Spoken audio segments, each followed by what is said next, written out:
I've been going through some things, wanna call you my baby. I was caught in a daze, can you make me love you? No complaints, you should come with me and stay. Make me scream out my name. Let me love you, crystal gems. We witches and wizards, from springtime to winter. This is love and witchcraft. If you didn't know, we gon' make a TV show about sex and soul. Love and witchcraft.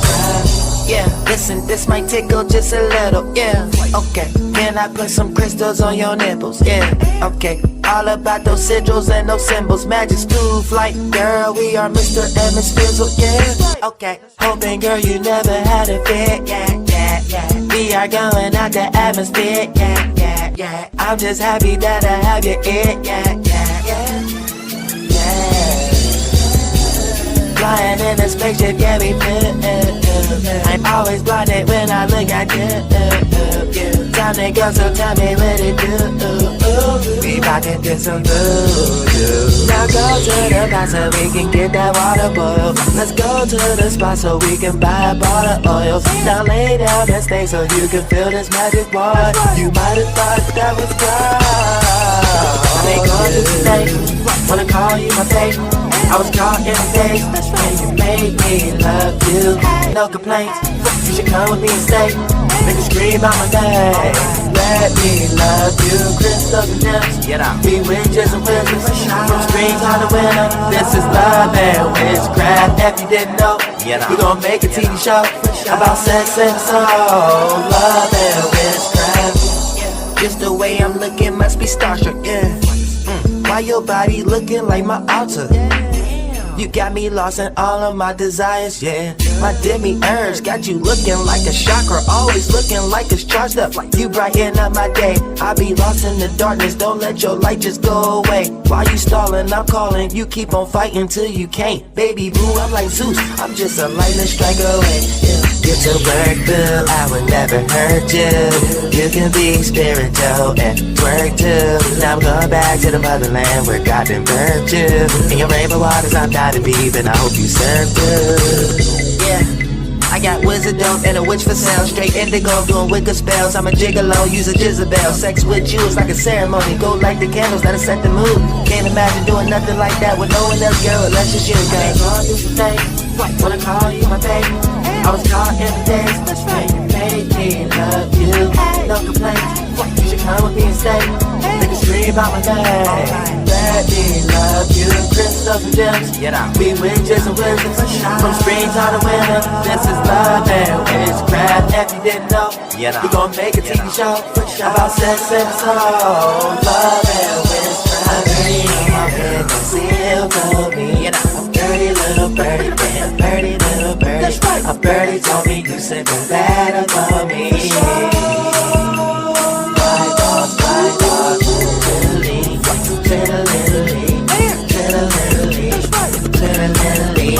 birdie told me, said the boy, yeah. White balls, yeah.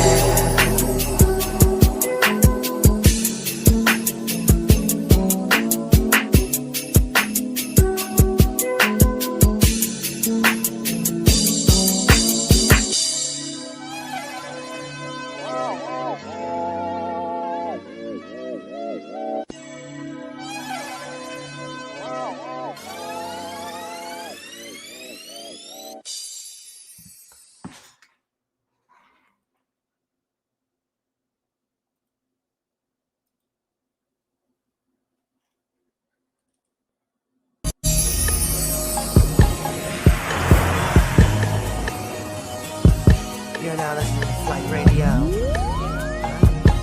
Being authored by Archangel Uriel. Yeah. Walking, talking, yeah. YOLO. It's the calling man.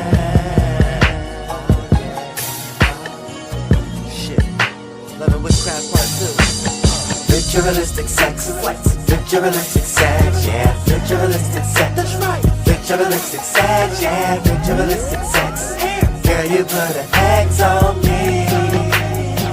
Yeah. Ritualistic sex, ritualistic sex, yeah, ritualistic sex. Girl, you put a X down, look what you have done.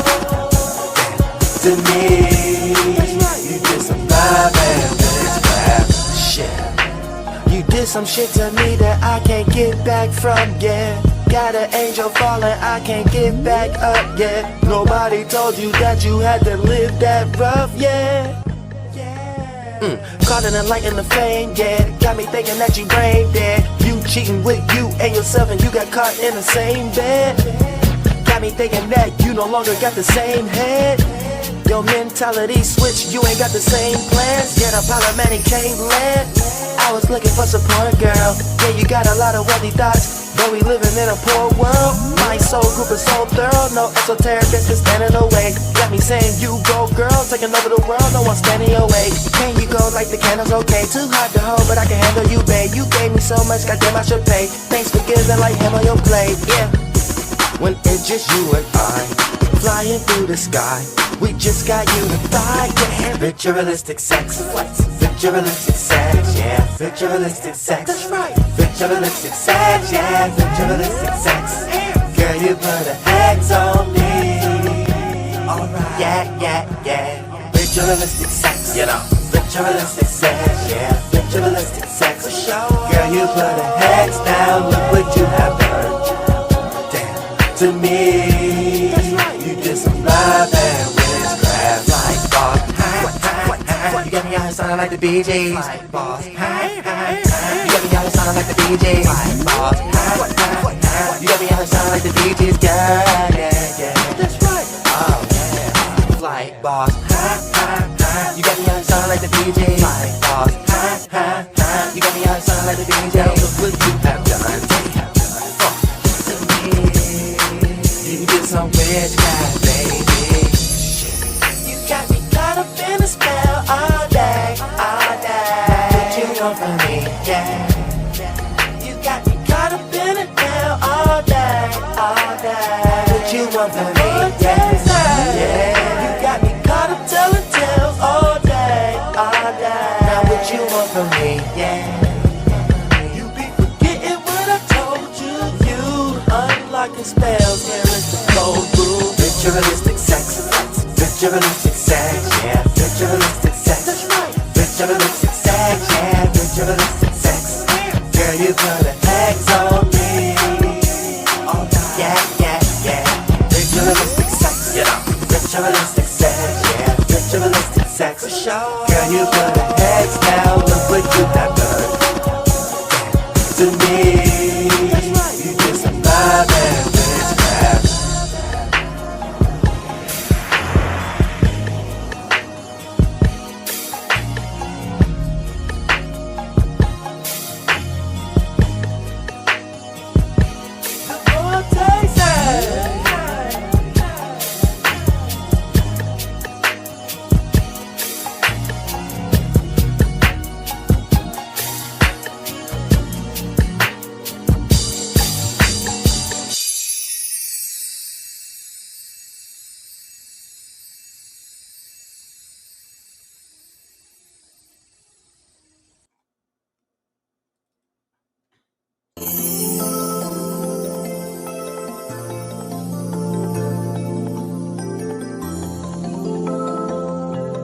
Raindrops, esoteric rainbows, yeah.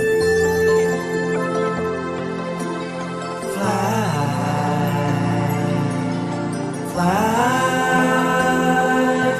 oh fly. Yeah, hope you put your tries at the beat, yeah.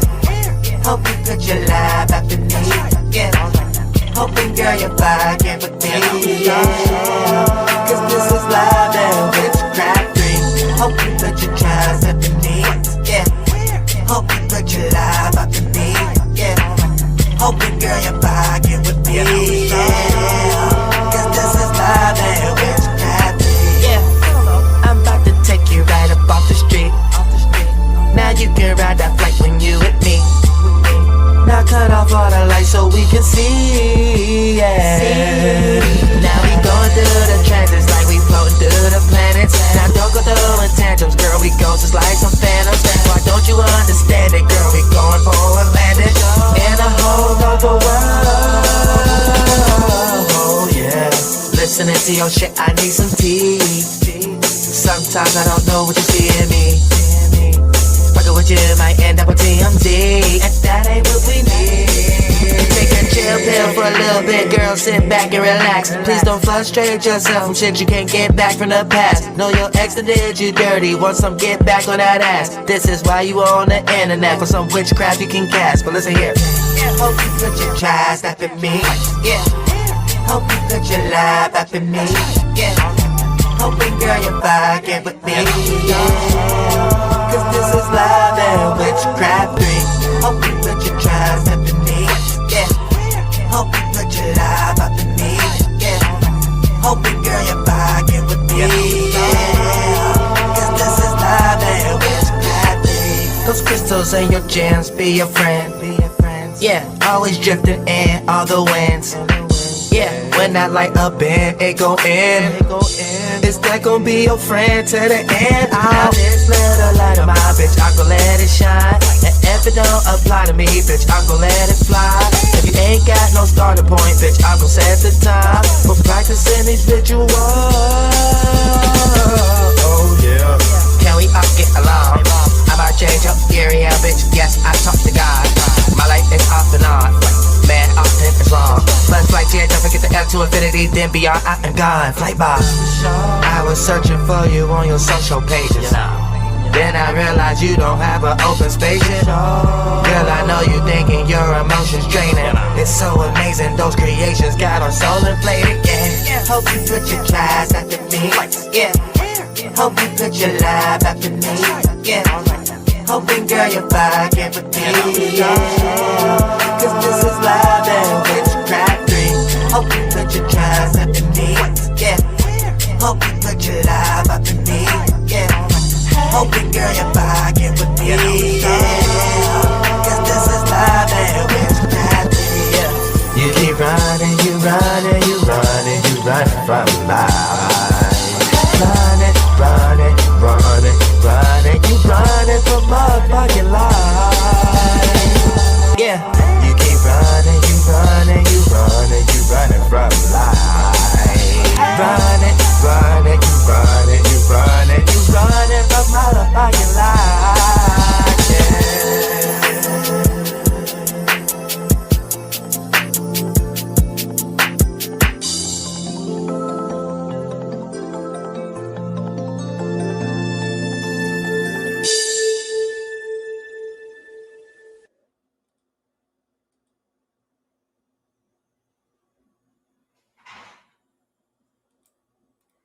Welcome, ladies and gentlemen. Flunked out. That's actually one of my favorite Dolo songs. Top five. I was listening to that the other day. Oh, I should have played that too. But welcome to your transit talk. I thought I was slick trying to play, 1, 2, and 3. You know what I'm saying? But hopefully the magic has transferred to you. Venus and Gemini, the third sign. I thought it was only right to take you on a journey through 1, 2, and 3. Love and Witchcraft 1, 2, and 3, which I feel is an amazing snapshot and understanding of this Venus and Gemini, love and witchcraft, or as I like to say, love and magic. Okay. We getting busy tonight. All right, I'm gonna pull this for all the signs, or I'm gonna pull this for all of the messages from the signs to you. And no, we're not gonna draw tarot, but we are gonna talk to the oracles. So before we go in, I'm not really gonna pull from these cards from a while, but what I'm gonna start doing is I'm gonna start setting the tone with an oracle card and see what kind of messages we have. I'm gonna pull 2 cards, and then I'll pull it at the end. So yeah, basically, Venus and Gemini, y'all. Venus just entered Gemini right now, actually, is 0 degrees, trine Pluto, 0 degrees. So this transit is going to be from now, April 11th, to May 7th. Okay, and first and foremost, you already know this is the peace dealer represent Infinity Gang. Putting up them Infinity Link chains. Rest in peace. All right.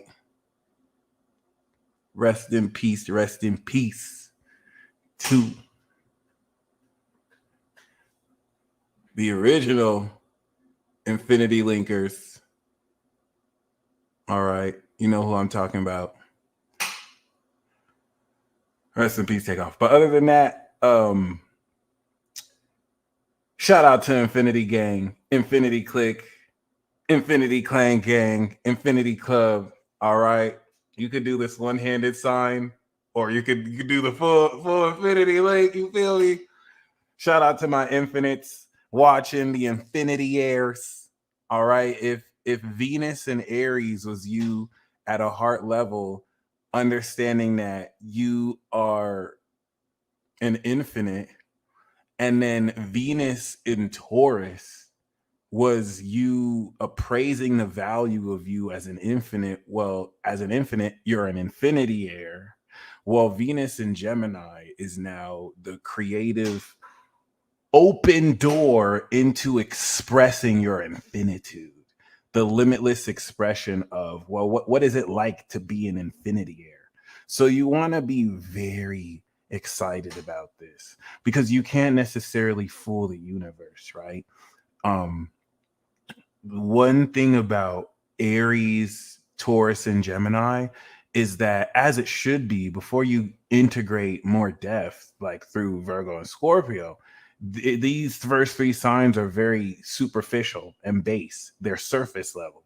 All right. So this is where, through Gemini, we're preparing for Venus and Cancer, where we're going to get romantic, we're going to get intimate, we're going to get deep. And before we kind of do that, this is really this kind of like bubblegum pop, fresh type of, airy fairy magic that will align your mind to prepare for that next step of integration. So this is the final part of the activation phase of your heart through Gemini. Mars has already finished this. It's already starting integration in Cancer, where Venus will catch up to it. And they're going to have sex, I think, in Virgo, if not Leo. But yes. Yep. Some of y'all are ready. So this is really cool, because this is what transitions you into depth and out of the more base sense of, in this sense, exploring your limitless attributes. And this is what brought me to this. At a surface level, it's one thing to just tell yourself, I'm an infinite. I'm an infinity heir. I'm worth infinity. You know what I mean? But this is the transition to what will allow you to embody this at your core, so that you're not just superficially manifesting or really affirming things on a base superficial level, but the core inner beliefs that brought you to this moment in the first place, you haven't really addressed. So you might see this, for example, in the sense where, up until this point, you know what I'm saying, you might have affirmed and made really clear that you're him, you're her, you're worth everything that this world offers. You're worth more than that. There's no value to your worth. You've told yourself this, right? But the difference between those of you who say this superficially versus those of you who live this is initially seen through your attitude. Right. This is the real magic, because like, you can tell yourself, I'm him, I'm her, I'm him, I'm anyone would be lucky to be with me. Okay. Why didn't they respond to my message yet? Oh, they never respond to my messages. Fuck. But I'm him, right? Like, I'm him, like anyone would be lucky to date me. So like, there seems to be like a cognitive dissonance between what you're saying and then what you are really doing. Okay. Oh yes, of course. For those of you who want a transit reading of Venus, um, you know the deal. Okay, please send me your chart as well, Paula. I do have your transit, or I do have your chart information, so I'll just pull that up on my end. Um, but yeah, if you click the description box below, you will, of course. Oh, do I? I don't think I do. Let's see. And Carrie, I got your Venmo. Oh, I do. I do. I do. I do. I do. I do. So yeah, that being said, I'm going to look at Venus and Gemini through your natal chart and the transit. So look forward to that because I still haven't pulled this yet. We still haven't even started the transit talk. You know me, I take my time. I take my Gemini time, just talking. This is the prelude before the prelude. Jesus Christ. Okay. So basically, yeah, you know what I'm saying? Like you guys got y'all got people in your DMs talking about send me them nudes. And then you got people like me in your DMs like, what's up with your time of birth? Give me those nudes. Seriously, like I swear to God, like I don't get any gratification from seeing pictures of titties. Unless they're like I like seeing titties, but like that don't really do it for me. I'm gonna be honest. Sometimes I mean, it would be nice to get random vagina pics the way y'all get dick pics. Doesn't happen that much. Some of it just looks like salami meat. You know what I'm saying? It's just random. When I get random pictures of boobs and vagina, you know what I'm saying? I'm an old soul. Like I want to touch it for real. Like show me in person. I don't really like pictures. You show me your natal chart though, I'll stop everything I'm doing. You give me that time of birth. Then you gave me your news. To be completely honest, I know that sounds like a joke. It's not a fucking joke. You mean I know where your moon sign is? I know what degree your fourth house is? I know what your north node is? Why would you even trust me with that information? Oh my God. Oh my God. Okay, like this is not a fucking joke. So like it is what it is. Are you at that crux where your attitude, as this is a process, is not really aligned with what you're saying? Are you still wavering? Venus is money and romance. So are you still wavering when it comes to the money that you want to make or the relationships that you want to make? It's still very important for you to understand there is no action that you have to take to manifest what it is you want to manifest. So if you say you're an infinity year, you're worth infinity right now. There's nothing you have to do. It's already done. This is what you were born in. You're an infinite. That being said, by the way, we at Infinity Gang, Infinity Clan Gang, the Infinites, the League of Infinites, we are actually pioneering the trans divine movement. So we are. I am opening up as trans. I am trans divine. I'm a god in a human body. Okay, or I'm an angel really in a human body. I'm trans divine. For my gods, goddesses, angels, and human bodies, I don't want to laugh because this is actually not a joke.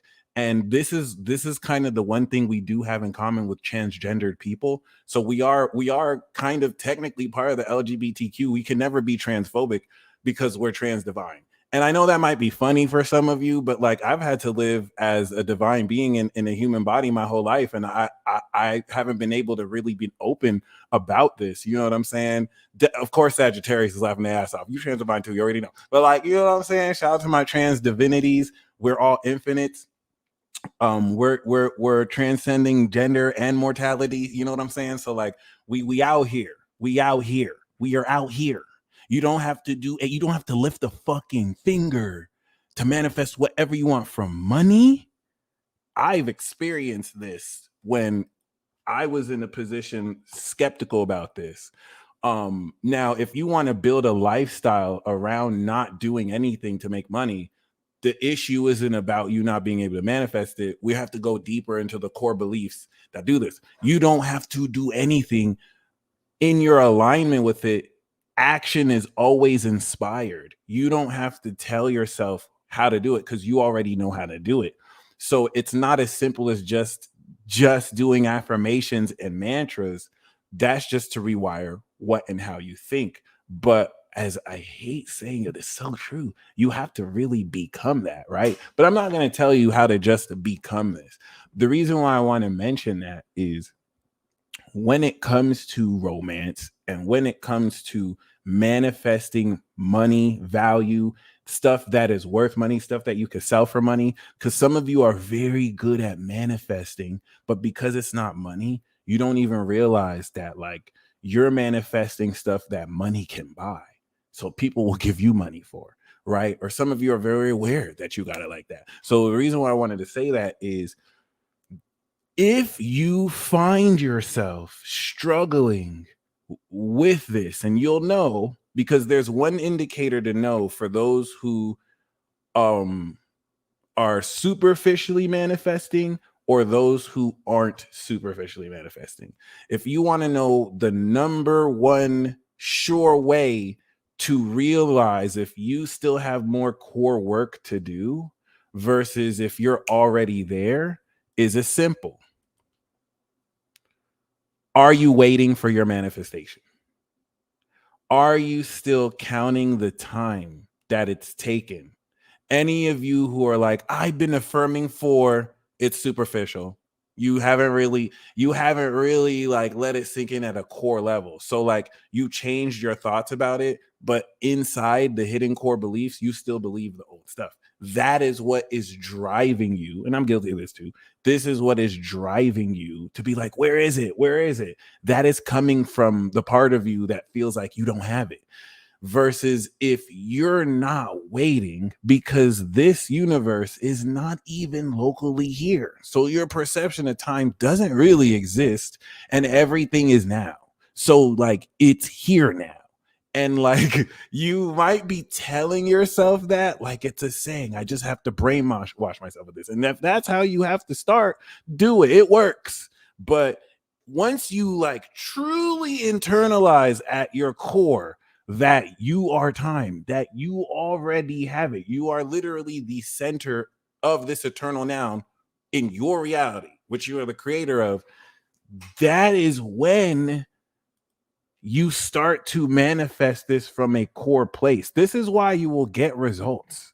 You will get results when you do it superficially, but you'll at most see synchronicities. You'll just be stuck at seeing synchronicities, or you'll manifest parts and pieces of your vision because you only truly follow through with it in a superficial basic level. I'm not talking about all of you. Some of you, and this doesn't have to apply to everything. Some of you are really good at other stuff, but when it comes to other things, you struggle at because no one is 100% trash at manifesting. Everyone is a manifesting pro at some level because you've manifested everything in your experience to be here, right? So this isn't at all teaching you how to manifest as much as it is making you aware of how to tweak your game and why you are going to probably fall in love this Venus and Gemini season and fall in love with Venus and Gemini during Taurus season and fall in love or rise in love when Venus goes into Cancer, because all Venus and Gemini is preparing you for is to go steady. Venus and Gemini is the talking phase. Everyone knows this. And then Venus and Cancer is where you start to develop a mutual trust and bond. Could this happen before? Could this happen after? Absolutely. But this is the archetype that I want you to kind of see this as. And if you look at this as a phase, you'll actually synchronize with the way these may develop. And I'm saying that because some of you are already talking to someone who you're going to develop deeper, and you don't even know yet. Like you're probably not even aware because this transit has just begun. And this is also going to trine Pluto intensify 70 connections that your brain is connecting with other people unconscious to you. That is a symbolic. You can even say that's bullshit. The whole I'm saying 7D just to symbolize anything beyond your consciousness. Like the whole notion of your soul connecting with someone else's soul outside of your awareness. Like you don't even know this is happening, but it's happening. Okay. in order to also appreciate this, let's operate under the guise that you are only aware of like 10% of yourself. Like your physical self is like just 10%. So you have 90% of your etheric energy body. I learned this from Mark Houghton, right? I hope, yeah, Mark. You have like 90, 80% of your energy being like unseen. So, in understanding the limitless potentiality as an infinite, that you are going to be unpacking what you want to see Venus in Gemini and subsequently Gemini season and Mercury in Gemini as is Aries. You stepped into your character. Taurus, you are opening the treasure chest. And then Gemini, you are playing with the toys in the treasure chest, or you are appraising the value and experiencing it. So Venus in Gemini is having you open your treasure chest. And what I want to really once again instill is whether you are struggling with this or whether you're really good at this, by the time we come to once again the end of this transit at May 7th, where the sun is on Uranus, okay. And think about that. I want you to think about that. Venus enters Cancer when the sun is on Uranus. Where is the sun right now? Jupiter. Okay, so it's not a coincidence. Like you're getting set the fuck up. This transit is like a composite of 4 years in one. So we're going to get Jupiter Sag, Jupiter Cap, Jupiter Aqua, Jupiter Pisces. Everything that you learned from 2019 to 2022 in 1 year, you're moving forward. So like everything that you were good at doing these 4 years, they're now coming all together so you can move forward. And this is where after this transit, it's going to begin to integrate in your core. The roots, the seed you planted will now go deep in your core. And you will know this because you're not waiting for your manifestation anymore. You're not necessarily worried about how what you're affirming is going to happen because you have super fucking powers. Okay. Doubt is very important for you to have in this process, and you want to struggle as much as possible because a butterfly does not grow wings and plants do not grow without struggle. So the struggle, that the friction and the pressure that the seed has to grow through the ground, and the butterfly wings have to go through struggle and pressure. So embrace your doubt, embrace this part of you instead of like push away the shadow of what has you struggle with these beliefs, and do not really face them with fear because that's where your treasure is. So with that being said, thank you, Yanni. With that being said, and I really appreciate when you guys call it the channeling, because I almost always don't recognize when I slip into channeling, but you guys see it. So I feel like this is how we help each other. Because yeah, the understanding of how you're going to really apply all of these facets of everything you've ever awakened are what will very purely push you through into this more extraordinary integration. Okay. And it's a really wonderful feeling, like abracadabra, right? Man, imagination is what Neville Goddard likes to call God. Imagination is this heavenly body that exists beyond you, with which you can tune into.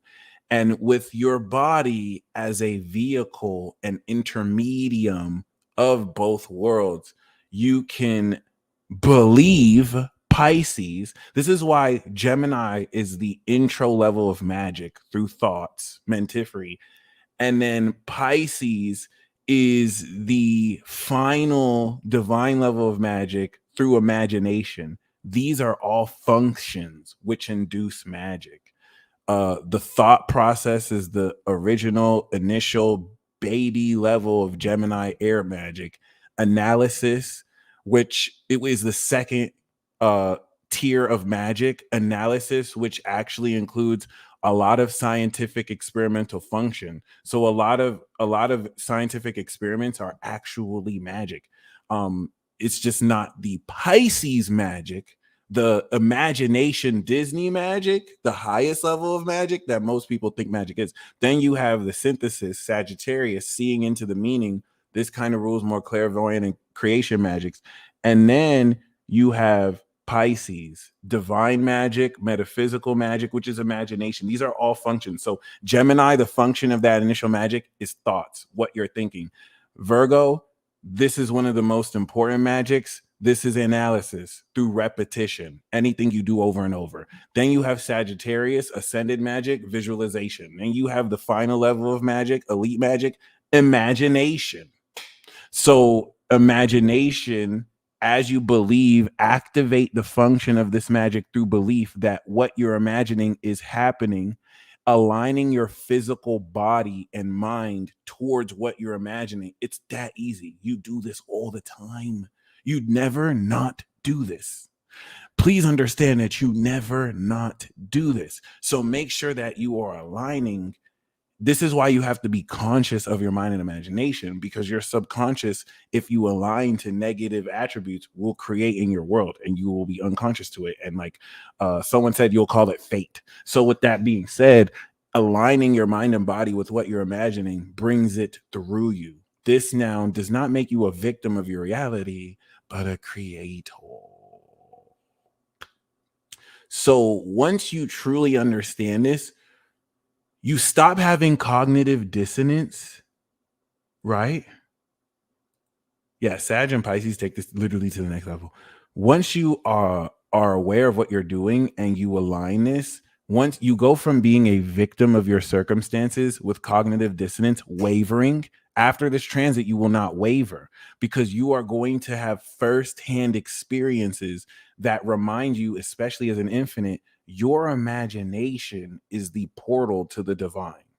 If you had a divine self, if you had a God self, your imagination is the portal to that. And your imagination and your body are the key through this, right?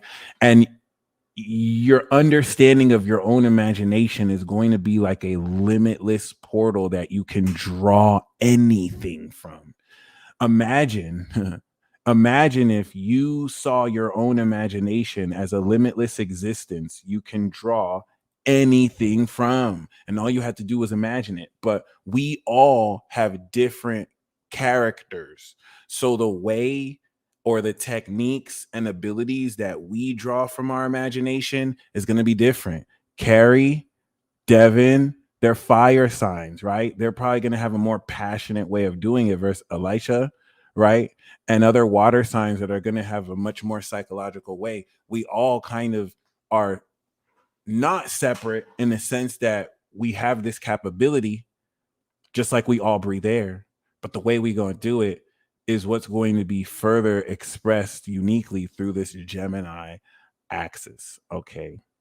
And I want this to give you a sense of excitement that you haven't had in a long time, because in this alignment with your imagination, you're going to quickly awaken out of the conditioning that you have unconsciously been programmed to doubt yourself, very subtly too done.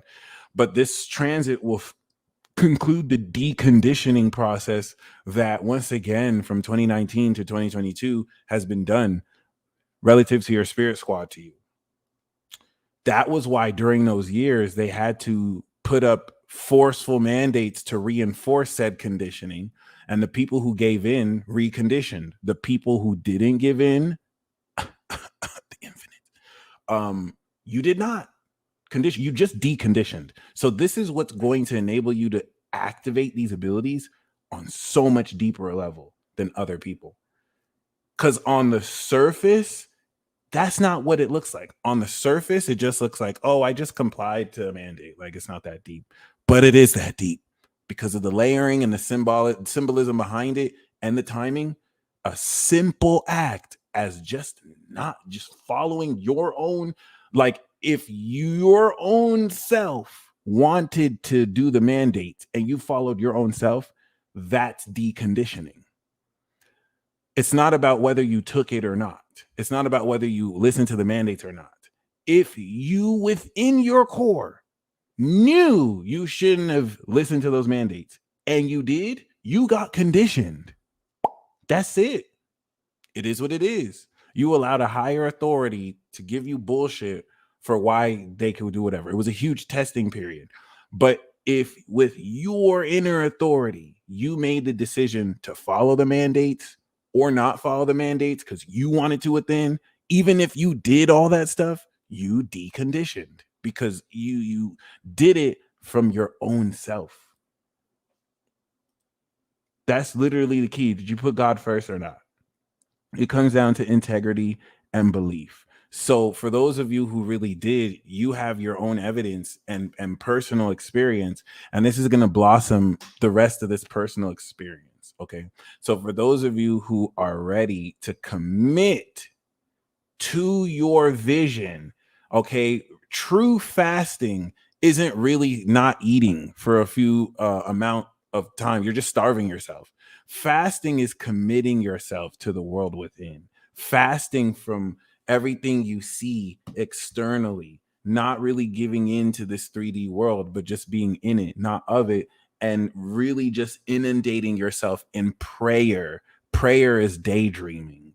There's no difference between prayer and daydreaming, except prayer is just directed towards an intent. Prayer is proclamation of everything you are grateful God is blessing you with. So there's nothing to even ask you, there's nothing to ask God for. You are thanking God. Thank you, Father, for this air. Thank you for how amazing this transit talk is going to continue to go, right? And that is living your life in gratitude because you already know you're co-creating this with Big G. Thank you, Ashley. I got your chart. So this is going to really change the game for you. And once everyone has their own unique rhythm. All you have to do is get in alignment with your rhythm. Some of you are wondering why you can't manifest. You already manifest. You're just going to get in alignment with your rhythm. And sometimes the system outside of yourself takes you out of that alignment. So like, just be honest with yourself. And as you align more with yourself and you recognize that your imagination is a limitless existence that you can draw anything from at will, all you have to do is just will. Beautiful. Let's actually start the transit, because what's going to be very amazing about this transit is for now, through Aries and Taurus, you have manifested the infinite nature of your being. So now you have access to limitless expressions of yourself. And for some of you who felt like you didn't necessarily know what to really say to people, maybe you don't like talking with people because you just don't like the process. It's just you have so much old memories of how it felt, or maybe you know what to say but you don't know how, or you don't really even like to. This transit is going to completely change your mind around how much you hold back in connecting with people, because this doesn't even have to be romantic at all. This could be a talking phase with friends. This is going to happen a lot more platonically.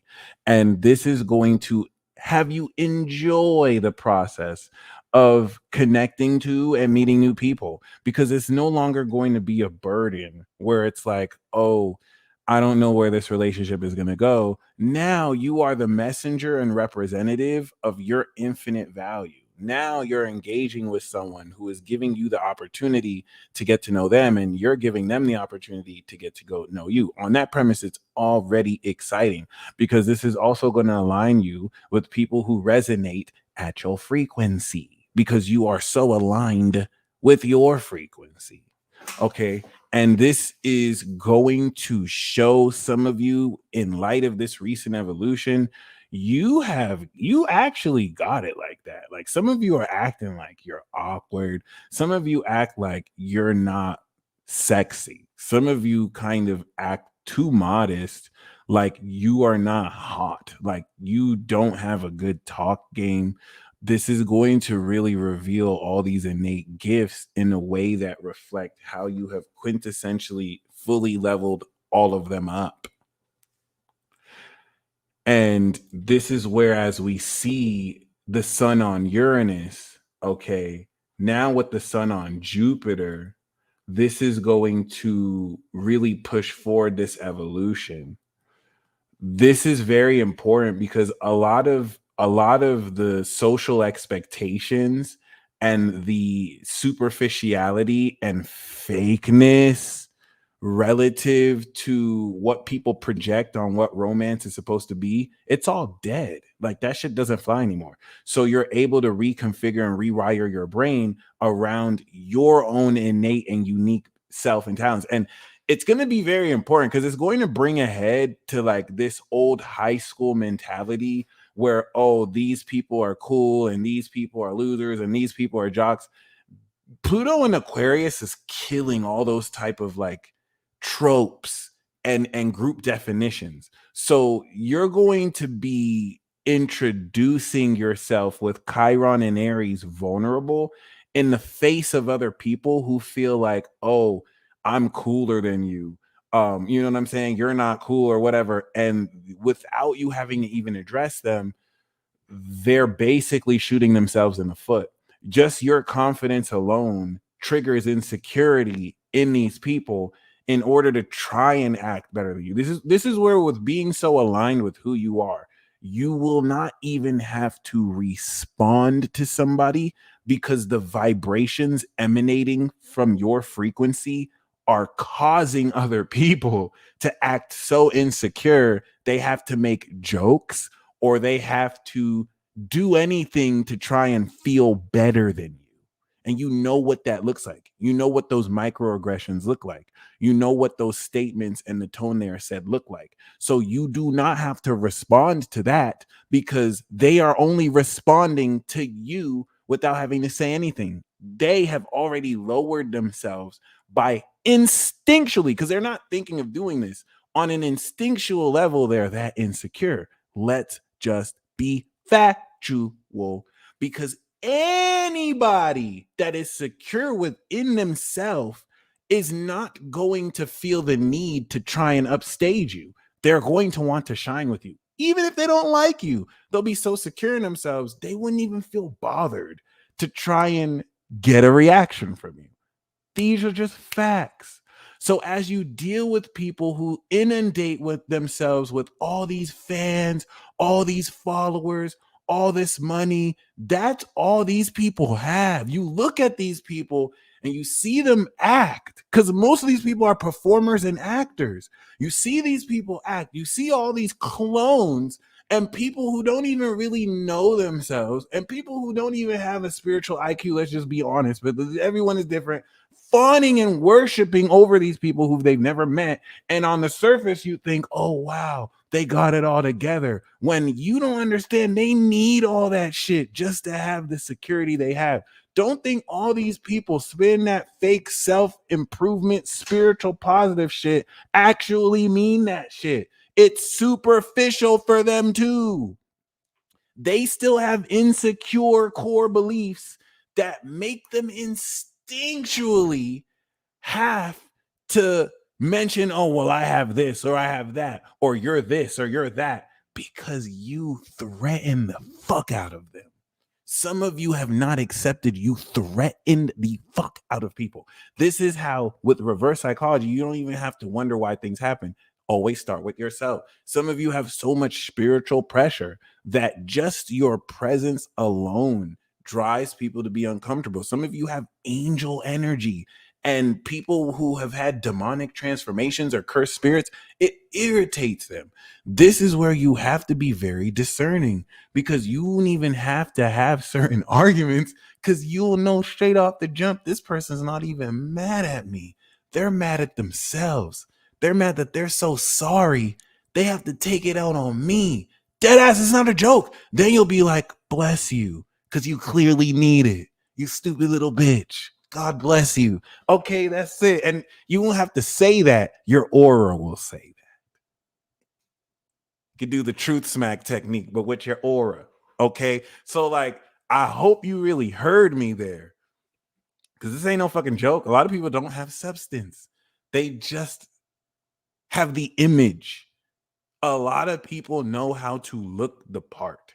They don't want to do the work because that takes time. It takes time to build the juice. And then you got to develop the juice to sauce. Like that does not, you did. Some of you are either born with it or not. So like some people wish they had what you had. They have the look, they have the connections, but they're like, damn, I wish I can do what they do in my position. So while they're trying to fucking flaunt and act like, oh, I have this position, it's like, bitch, I can do more with your position than you're doing. What are you talking about? And they know that. So this is where, based on how people react and respond to you instinctually, I'm talking about Malcolm Gladwell blink before their critical mind starts making bullshit up. This is how you can tell. All right. And this is how you can pretty much address moving forward that personally, because you don't have to take any shit from anybody. You're an infinite. If no one can see that aspect of your value, they're just not awake. They're just not awake to it. And that's not up for you to argue with people. It's your responsibility to harness as much as you can. And there's really no one you can blame on that, which is beautiful because it gives you, once again, all that responsibility. So be very mindful of that, because as you interface with useless opinions, unsolicited opinions, and Valerie, welcome to the Eternal Vibe Tribe, and just reflections from other people that only reflect people's ideas of you, but not who you are, wave them away. Don't even pay attention to them. Once you acknowledge and respond to stuff that's not you, you are pretty much activating that perception. So this is where, especially a lot through Venus and Gemini, if I were to call you something you're not, if I were to call you a name, right? The war is real, bro. The war is real. And some of you are aware of this on the highest levels, and it's hard to dumb it down. Some of you need to stop trying to dumb shit down. It is what it is. Or to make sense of it, right? It's like, you want to be very mindful. Don't engage. You'll know when to engage. And I like that King Sigma asked this, because King Sigma is the warrior Aries, and warriors know when to engage. But this is when to engage. If I'm calling you something you're not, if I'm like, hey loser, hey loser, hey loser, right? What fucking business do you have? Even if the person is talking at you, that's a trap. What kind of business do you have responding to that? You're not a fucking loser. So be very careful. Vernacular enchantment. If you give into your ego and you respond, even if you best that person in the situation, your subconscious does not know the difference. So you are still responding to someone calling you a loser, versus how much more powerful do you look if someone's trying to get your attention? Hey loser, and you don't even pay them any mind because they're not talking to you. You're not a loser. Your name is not loser. That's not your name. You're not going to respond to that. Especially if they have to stop and then actually say, okay, your name, and then you respond to that. If you even want to give them audience, that is coming from more of a place of power, because now they have to address you correctly. It doesn't have to, it's not that deep. Like, it doesn't matter if someone calls you a loser, you can still deck them in the face if that's what you want to do. But just really take it from that case. Like, you are who you respond to. I think DL Hughley said that. And there's so much truth in that. Vernacular enchantment, once again, speaking of the vernacular of vocabulary and words that you use, and the enchantment that you gain from magic, spelling. That's why we're going to get into this in Gemini, and more Gemini season, because this is what will really, like, I used to be too nice and think it was bad to do that, but then I realized through my naivety that some people are petty and they think they're funny, and they don't know that I can play that game too. I'm way above that, but I can play that game too. So just be very mindful once again, because you are the one who gives people permission to interact with your space, and this is how you train behavior. And so that applies to when people talk to you about anything. Doesn't matter if they're your family, it doesn't matter if they're your friends. When people operate under false presuppositions, talking to you, patronizing you, talking to you in a way that presupposes you are not who that person is, they were not telling that to you. Now, you don't have to be passive aggressive and ignore it, but you can address indirectly or directly, well, that's unfortunate. I don't know who you're talking to. You're not talking to me. You know what I'm saying? Like, you want to communicate this. You want to communicate this versus when people address you properly, respond to that. This one tactic you can apply to everything. And that is the lesson of Gemini. Venus and Gemini will apply this with relationships, with romance, with people who you engage with. You don't have to work done with this dumb era where people are picking up chicks, trying to get with dudes, using techniques and abilities. You should be able to be 100% yourself and thrive. You should enjoy it. If people think who you are is weird and they don't like it, that means it's just not the time. Maybe y'all met at a bad time.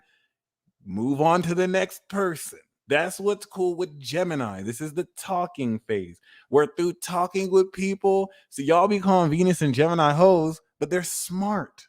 They're not just going to stick on one person. They're going to talk to see who they can align to and then possibly move forward with that person. So, like, really keep that in mind. Whether you're just talking, it's different if you're already committed to somebody. But this is very important because this alignment is going to enable you to make the most of this so you can focus on who aligns with that part of you, and then people who don't align with you because they don't even understand you or they're not really looking at you, you don't have to focus on that. This will simplify. The reason I have to say it like that is those of you who speak your truth, that will be Venus and Gemini's anchor to align you with people who align with you. You do not have to do the work of finding people who align with you. That's my job. This is the piece there. That's why I'm showing you, hey, during this Venus and Gemini chapter, you are going to be in a position by speaking your heart to attract to you. Mars goes and gets it. Venus attracts what aligns with your truth.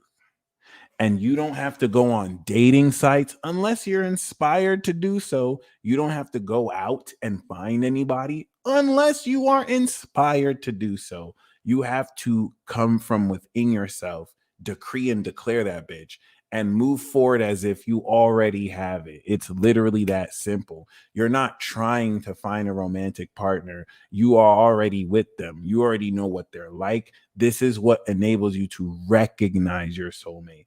And the reason why this is important is you won't have to worry about, where do I meet this person? You already know you manifested this. So you're just going to do what the fuck it is you want. And in doing what you want and being inspired to do what you're doing, look, you just met someone unexpectedly that you weren't even looking for, because you already knew, oh yeah, please, anyone will be lucky to be with me. Excuse me, I'm in infinity air. Duh. So I'm doing my thing. And now you're not waiting for this. You're not waiting for money to come out the sky. You're not, even if you might have negative money in the bank account, you're not wavering. You're not like, it is what it is. I just at this moment have a negative account. Just because I'm broke as fuck doesn't mean I'm poor.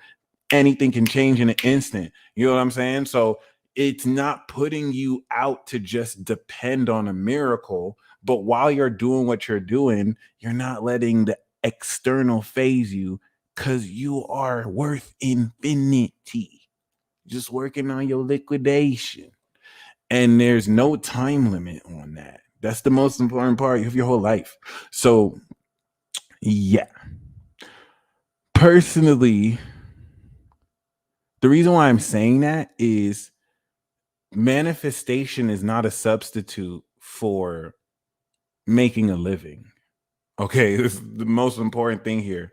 Manifestation is what you are doing constantly. So you can have a 3D job, you can have a 9 to 5 and practice manifestation. You can practice manifestation to be how you make your living. Okay, it's all up to you.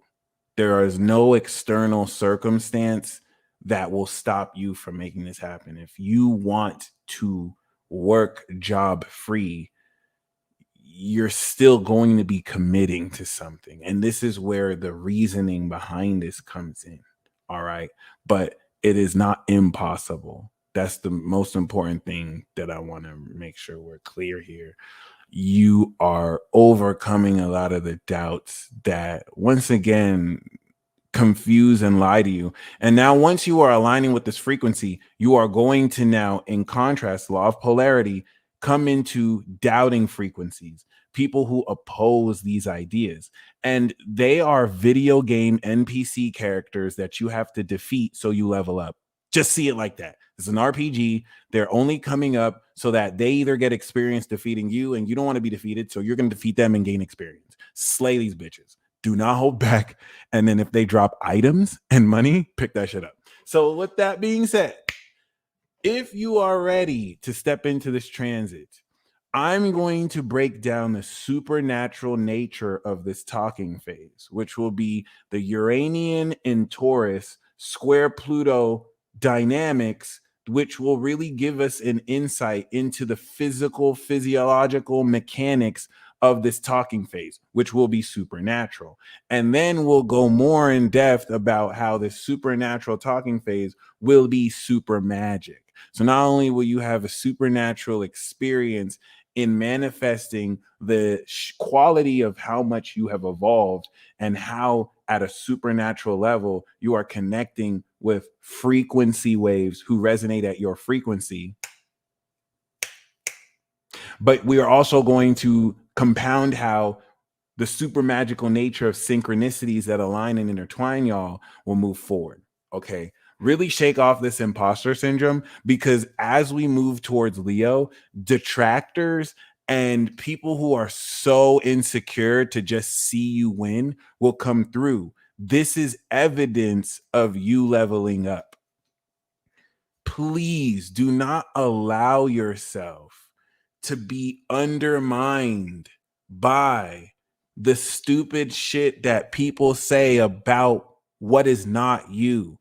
Listen very carefully. The only time to engage and address someone is when they are talking to you. So if someone says something that's possibly hurtful or you don't agree, but they are realistically addressing you, they're actually talking to you and not some idea of you in your head, of their head, then engage them, because they're addressing you. And we shouldn't run away from things. But 99%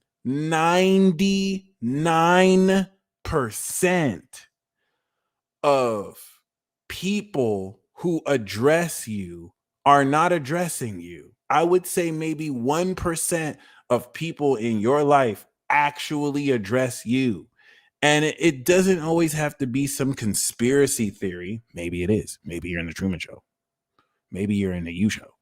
It doesn't have to be some ancient conspiracy theory where everyone is conspiring against you. It is. I can't say too much. You saw the movie. I don't want them to like that. It is. Be very. It is. Be very. Stay woke. It's not some crazy conspiracy theory where everyone's conspiring against you, so you are not really your true self, and everyone acts their part, so you think that you're a version of yourself that you're not. Oh, no, it's not like that at all. At all. It's actually, you know what I'm saying? Just more so the layers and levels of how we just live in society. So when I say 99%, I am saying that most people who you talk to know you as your name, your nationality, your gender, your sex, your race, basically everything you're fucking not. You're not even fucking here. That's the craziest thing. Imagine you live your whole life and then you realize, oh, by the way, science is proving you motherfuckers are not even here for real. Anyway, go back to work. Like, how do you drop some shit like that? These people are fucking with us, Gal. They're fucking with us. Listen, you're not even here for real. So you have people who address you with all these facets of yourself that you're not. You're not. This is all indoctrination. So really, think about how some of you are coming to realization that no one really knows you. Even your own parents, like, yeah, there's a way your mom knows you, but does she really know you? Maybe some of them do. Some of your parents know you. So I'm not, some of your siblings know you. Some of them don't. So like, just really keep this in mind. That's that. Once you isolate yourself, it's very hard to do this when you're inundated and subconsciously reacting to other people. Once you isolate yourself and get square and centered on who you are, go back out there and see who addresses you as who you are. And you don't have to cut people off who don't, but this is an opportunity to address corrections.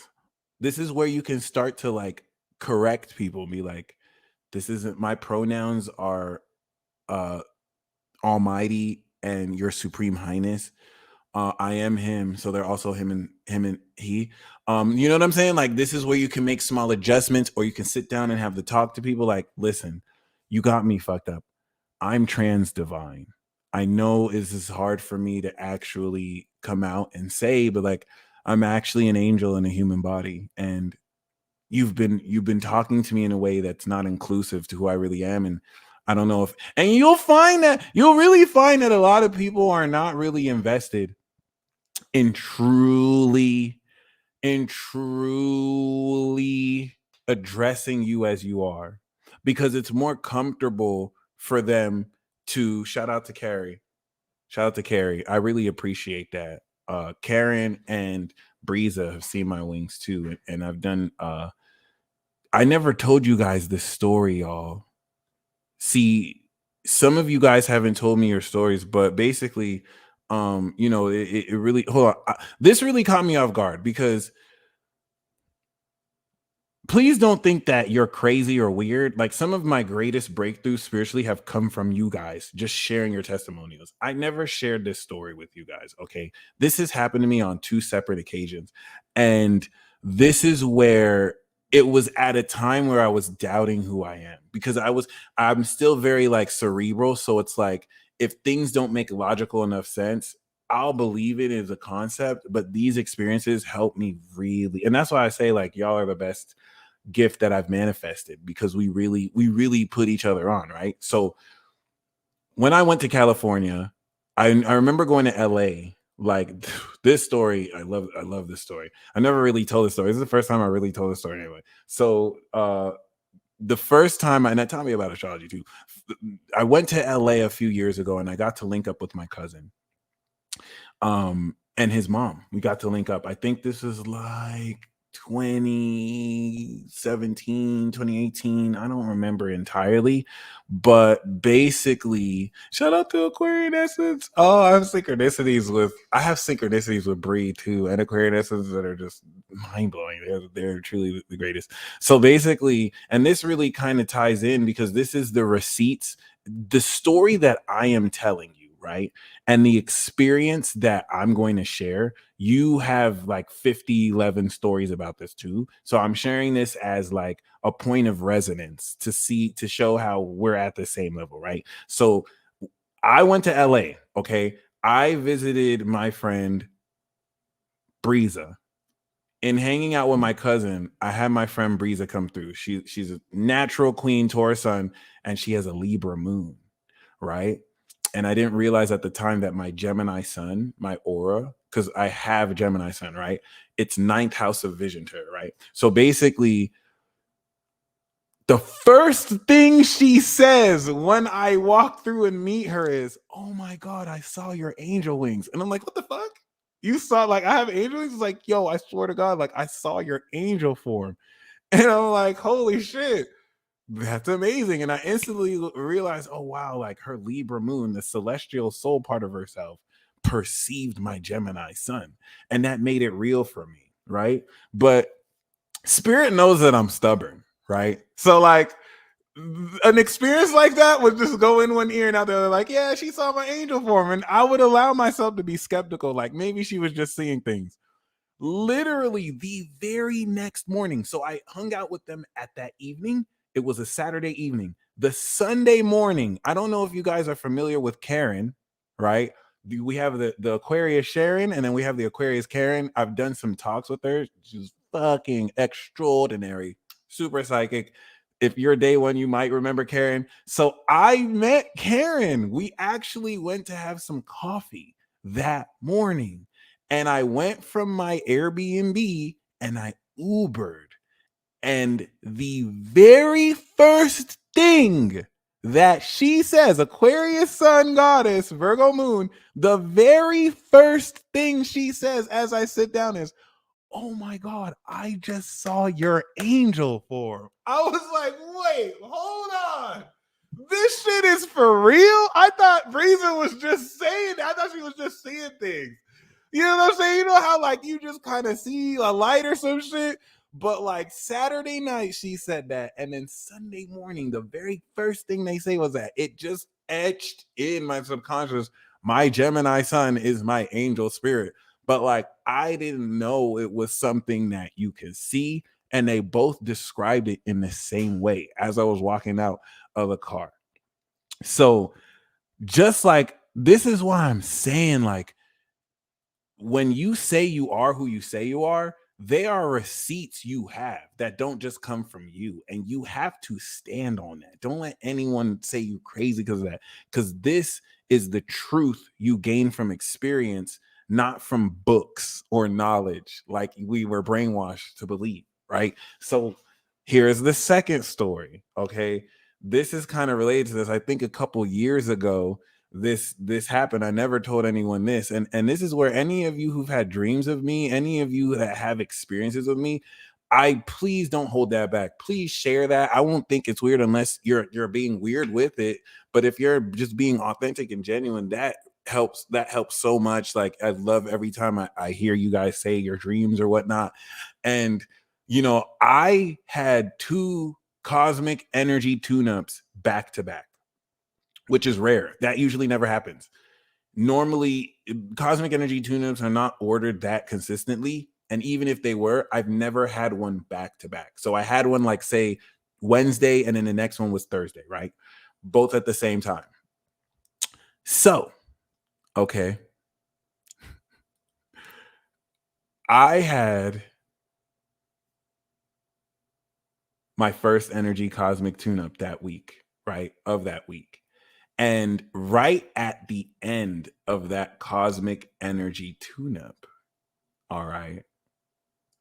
And this is where I love, thankfully, the people who I attract, the clients and the people who support, they're all like elite. Like I've never really attracted a low quality like supporter or client or whatever relative to like the quality. So the reason why I say that is she said something that kind of alluded to that. She's like, yeah, you know, I checked out your energy while you were doing this. You know, I was able to use my vision and see your energy, right? And right when I said vision, Ton of Vision commented.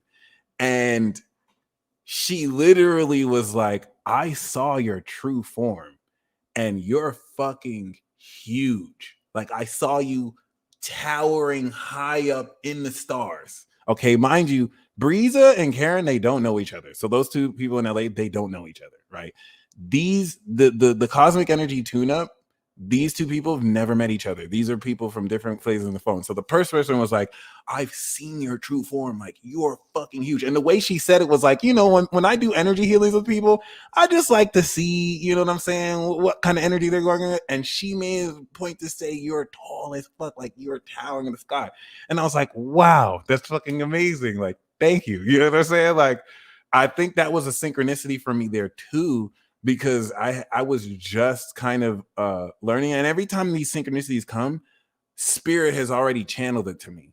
But I have a way of just thinking that, oh, this is just in my head. So then these things happen. It's like, it's not just in your fucking head. Okay. Would you believe me if I told you that as I am beginning the next cosmic energy tune-up, 24 hours later, this woman interrupts me. And she's like, listen. Before you start this cosmic energy tune-up, I just want to say, I looked up your energy. Like I just kind of scanned your energy. You're fucking huge. I fell off my seat. I was like, what? I was like, excuse me, ma'am. Do you know? Because I always make it a point, if someone gives me a synchronicity, I have to tell them what originated it, so I complete the chain. I was like, do you know that less than 24 hours ago, someone literally just said the same thing? So like, it forced me to have to believe it, because now in an objective way, two different people are telling me that like I am fucking huge. Like, and they said it in the same way. They don't know each other, right? So that kind of forced me to kind of believe that. And coming with that conviction, now expressing that, right? It's now a truth. It's always been the truth, but the way I'm able to express that is in a way that I can move forward knowing it's true. And this is where I can address people who recognize me as who I am. It doesn't have to be in this esoteric way either. My name is Michael, but now I know what to take serious and what not to. And I'm aligning more with the thing that's amazing with this is I have never and this is what spirit has taught me. People who are awake recognize you. People who know you, they're your soulmates. I have never once in my life ever, this is so very important, with the most significant people and soulmates that I've ever met, and people from friends to platonic to whatever, I have never in my life had to be like, I'm Archangel Michael, I'm ruler of this, I'm God, I'm this. I never mention it. 100% every time, they're the ones telling you, almost as if it's not even them saying it, almost as if it's spirit through them. Never in my life have I ever had to try and argue or explain who I am. I don't try and force it on people either. It has always been told to me. People have always shared experiences, just like I have had experiences of other people. I've seen synchronicities of other people, so I know it's not just me it happens to, right? But this is that confidence, this is that confirmation, okay, that moving forward you want to stand on conviction. This is fucking facts, okay? And be very mindful of people who say that. Dolo is an exception because Aries is I am. So if Aries, that's Aries' function, Dolo will tell it to you and prove it to you. But just be very careful about people who don't provide receipts. You feel me? Chances are they're a false god. Chances are they fraud.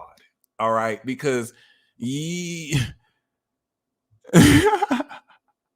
because you shouldn't have to try and convince anybody. The truth doesn't need convincing. And you're going to be able to apply that in a way that uplifts you out of 3D and integrating this 3D into everything. So I have talked for so long. Let's actually get this transit talk into the road. I just wanted to establish that you, through this Venus and Gemini chapter, are going to express your receipts. You all have receipts, and you are breaking away from this talking phase where you have to hide your 5D, 7D, and 3D it. You are supernaturally bringing the 5 and 7D. I hate saying 5D. I hate saying 3D, but it's a good analogy. You are bringing your 7D self into the 3D, and you are talking as your 7D self. That's what's going to make this super magic and supernatural. You're not going, it's not just a part of you that you do. It is you. Okay, this is what's going to separate those of you who nail this, and it's going to be fun. You're going to be inspired to talk with people. Some of you, you may not want to talk with anybody, and you still enjoy just with yourself or what magically comes to play. So if you know you have receipts, do you still need to stop and let the people at Walmart check your cart? Ooh, that's a bar. That's a bar.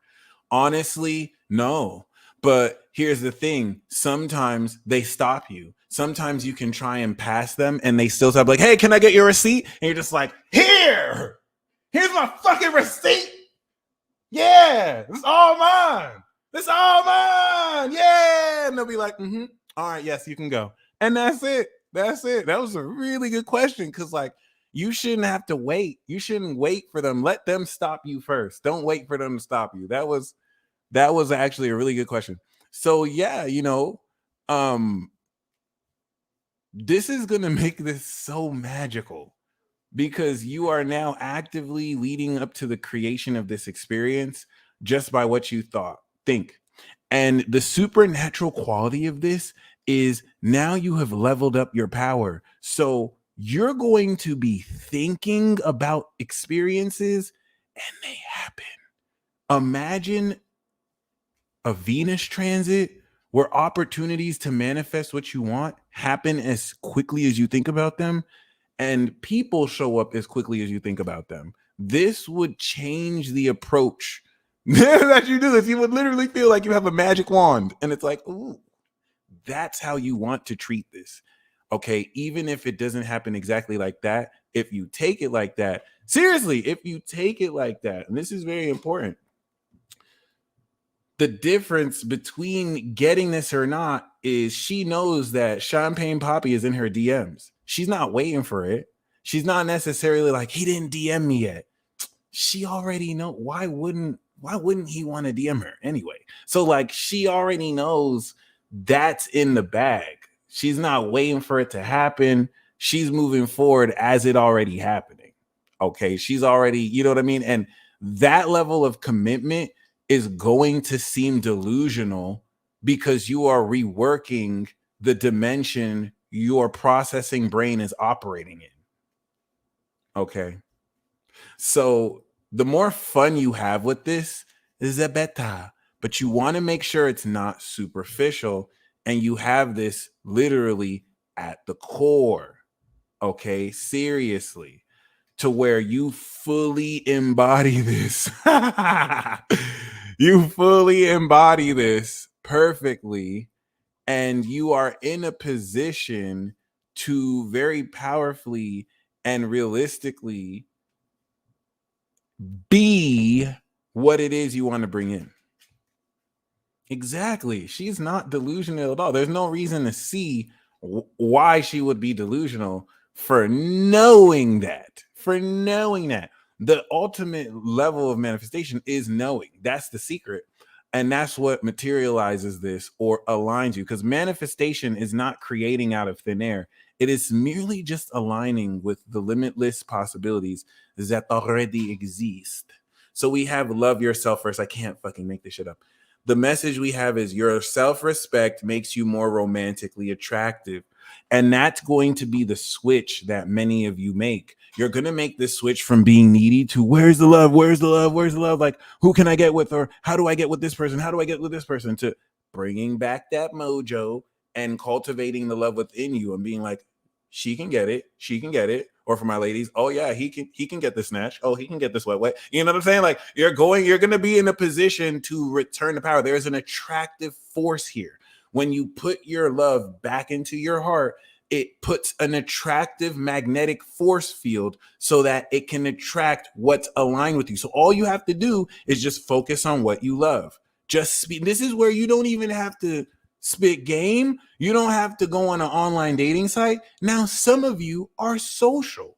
And so if you are inspired to go out and do that, it's not because you're forcing yourself to, it's because you want to. This is so very key. So you're just going to really be loving yourself first, really thinking about everything, thinking about your fantasy relationship and how you're already in it, really in it, or, thinking about how you love what you're at now. The best thing you can do is just enjoy this present moment fully. There's nothing more attractive than that. So that's it. You literally just loving yourself. Instead of you looking needy or desperate, you're going to look very attractive. And all of you do this already. All of you already know this. Some of you may be here to just reconfiguring what it is you love about yourself. So we do have engagement. Your love life is ascending to a higher level of commitment. Keep an open mind. This keeps coming up. Your soulmate may differ from your usual type and expectations. And then we have give your relationship a chance, work on your partnership. So those are the major themes that we have here for this transit. Okay.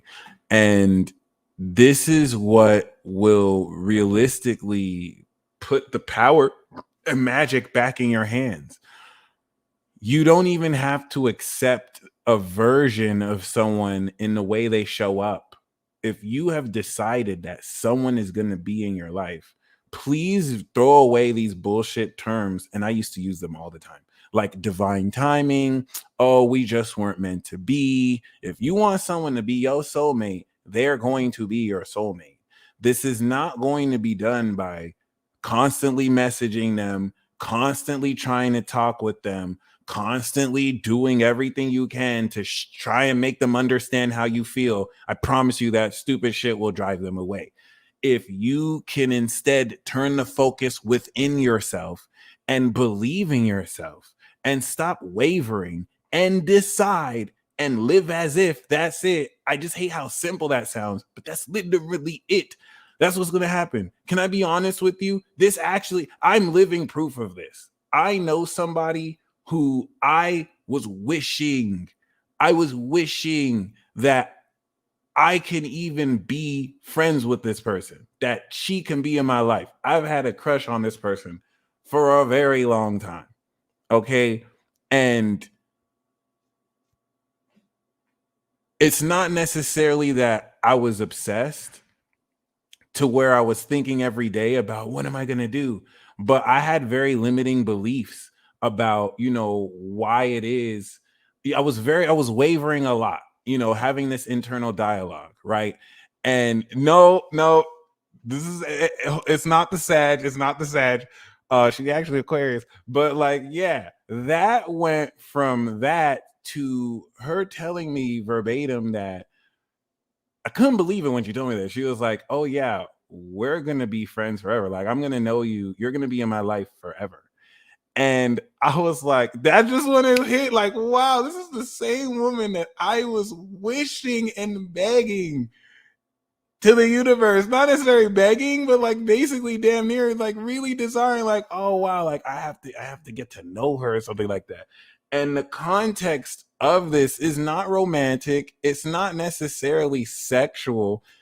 The Aquarius is my 10th house. It's my north node of like business. So I was able to meet her in a financial setting, and now she's literally in a position that's guiding my destiny forward. It is literally aligned with my life path.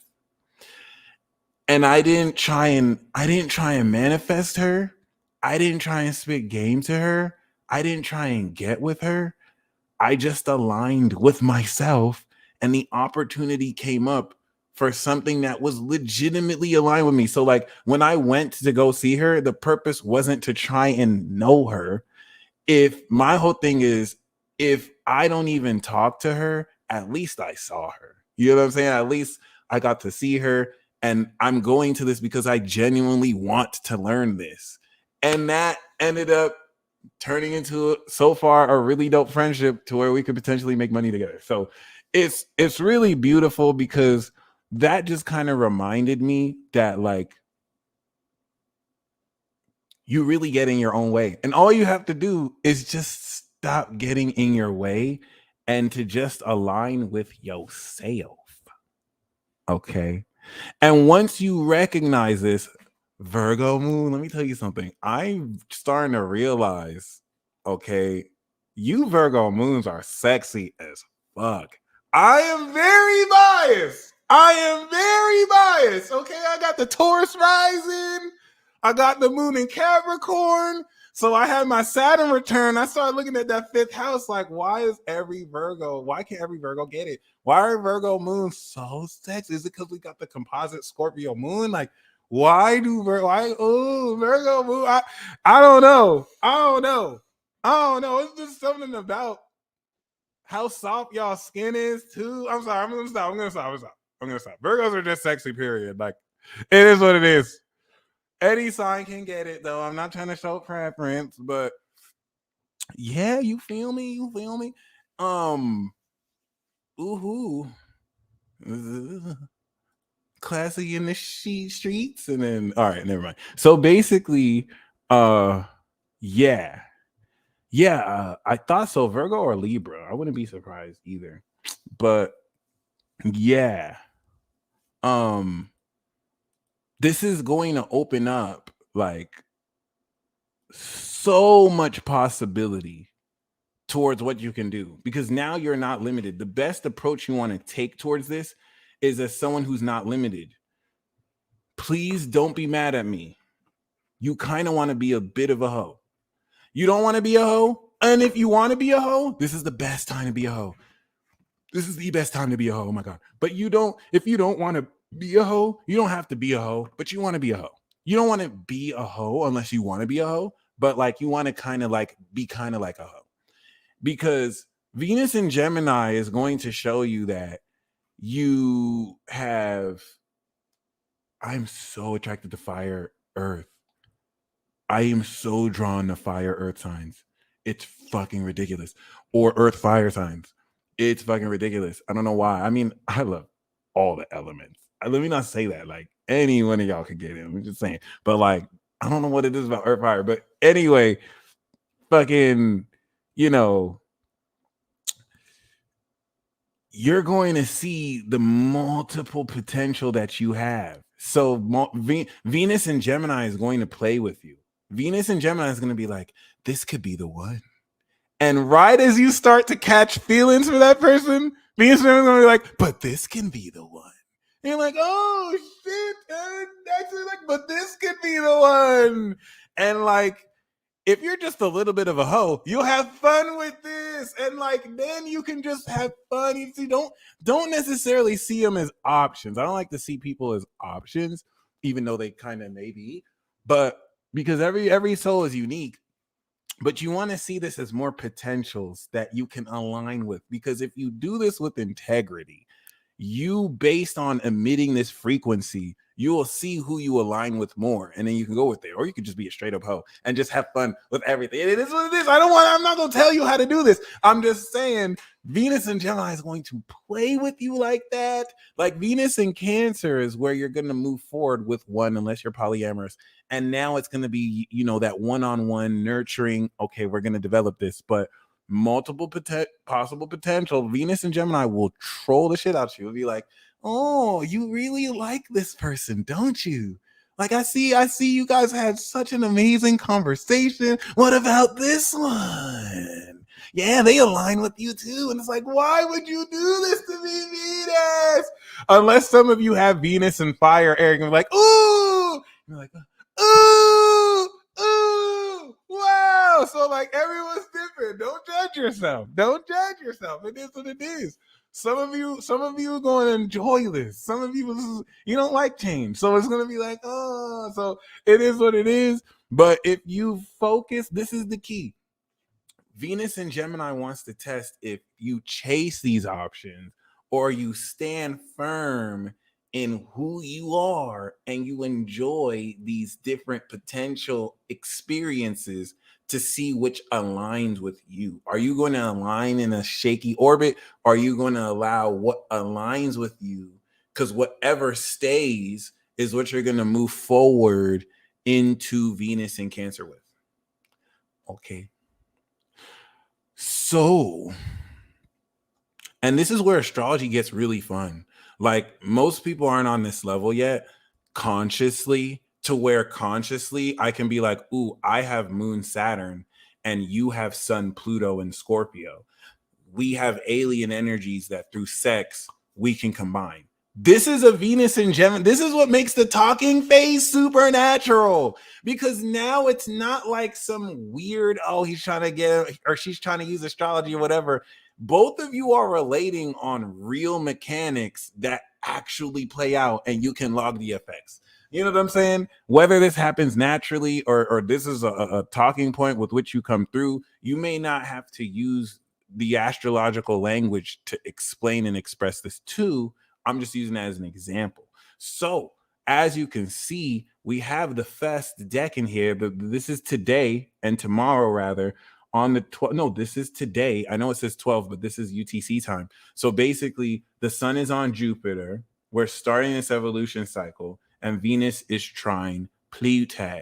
So if we look in a week from now, we'll see that Venus coming into the second decan coincides with the end of this Aries cycle.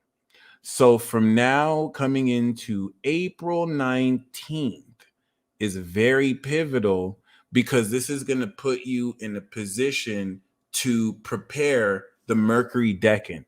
The 3-stand decan towards this is Mercury, Venus, and Uranus. Mercury is the idea, Venus puts the polish on that idea, and Uranus innovates the idea. So let me think of a good analogy.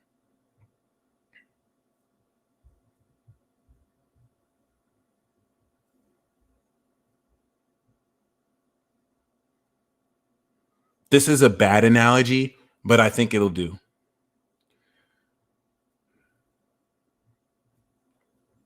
Mercury is the idea.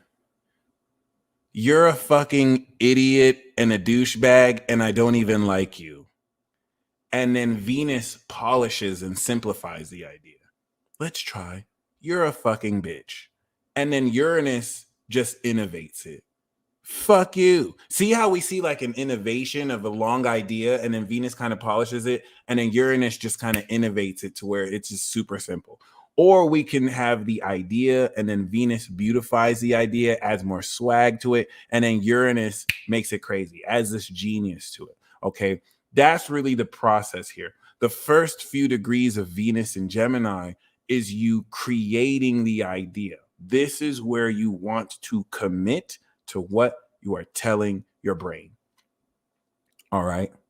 So if you are personally, this is where you want to really set what your love life is. What kind of money are you making? What kind of relationships and friendships, including platonic, romantic, and whatever, are you having? This is what coming up into, of course, the 19th of April, the end of Aries, you want to just tell yourself. This is coinciding the completion phase of this lunar cycle before coming into 10 degrees, we have the new moon in Aries. So look at how symbolic this is. As the Venus gets ready to enter the second decan, we're having the new moon. Okay, this is very symbolic. So as we begin the next cycle, the second decan is Venus. So the first coming up into the 20th of April, right? You want to be dead set and committed to just speaking what it is you're creating. Once Venus is in Sag, you'll see this in reality too, but this is going to start to wire this in your brain, and you will already start to see evidence of through this core personification. And this is where you are speaking, whether vocally and thinking, as if that's the case. You feel me? Basically,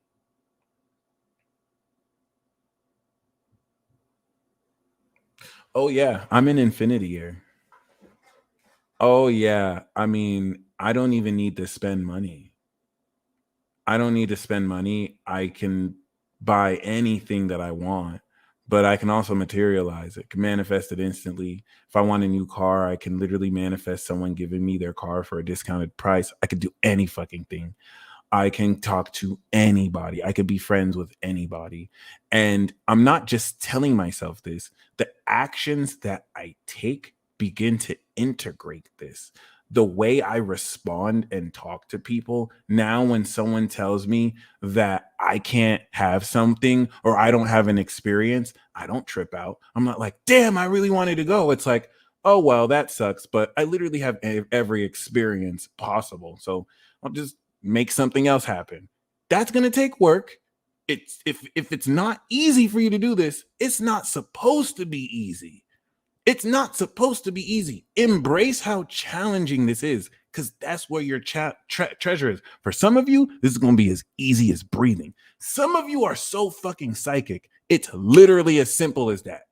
Okay, you're not like me that has to decondition a lot. You just literally have to just think like that, and reality is like, oh, they're thinking like this now, because you're that aligned. So regardless of where you're at, you just want to have fun with this. You really want to, Gemini is like age 3 to 7 years old, something like that, maybe like 5 to 7. So literally go as bonkers as you can. Be childlike, not childish, and you'll have as much fun as possible.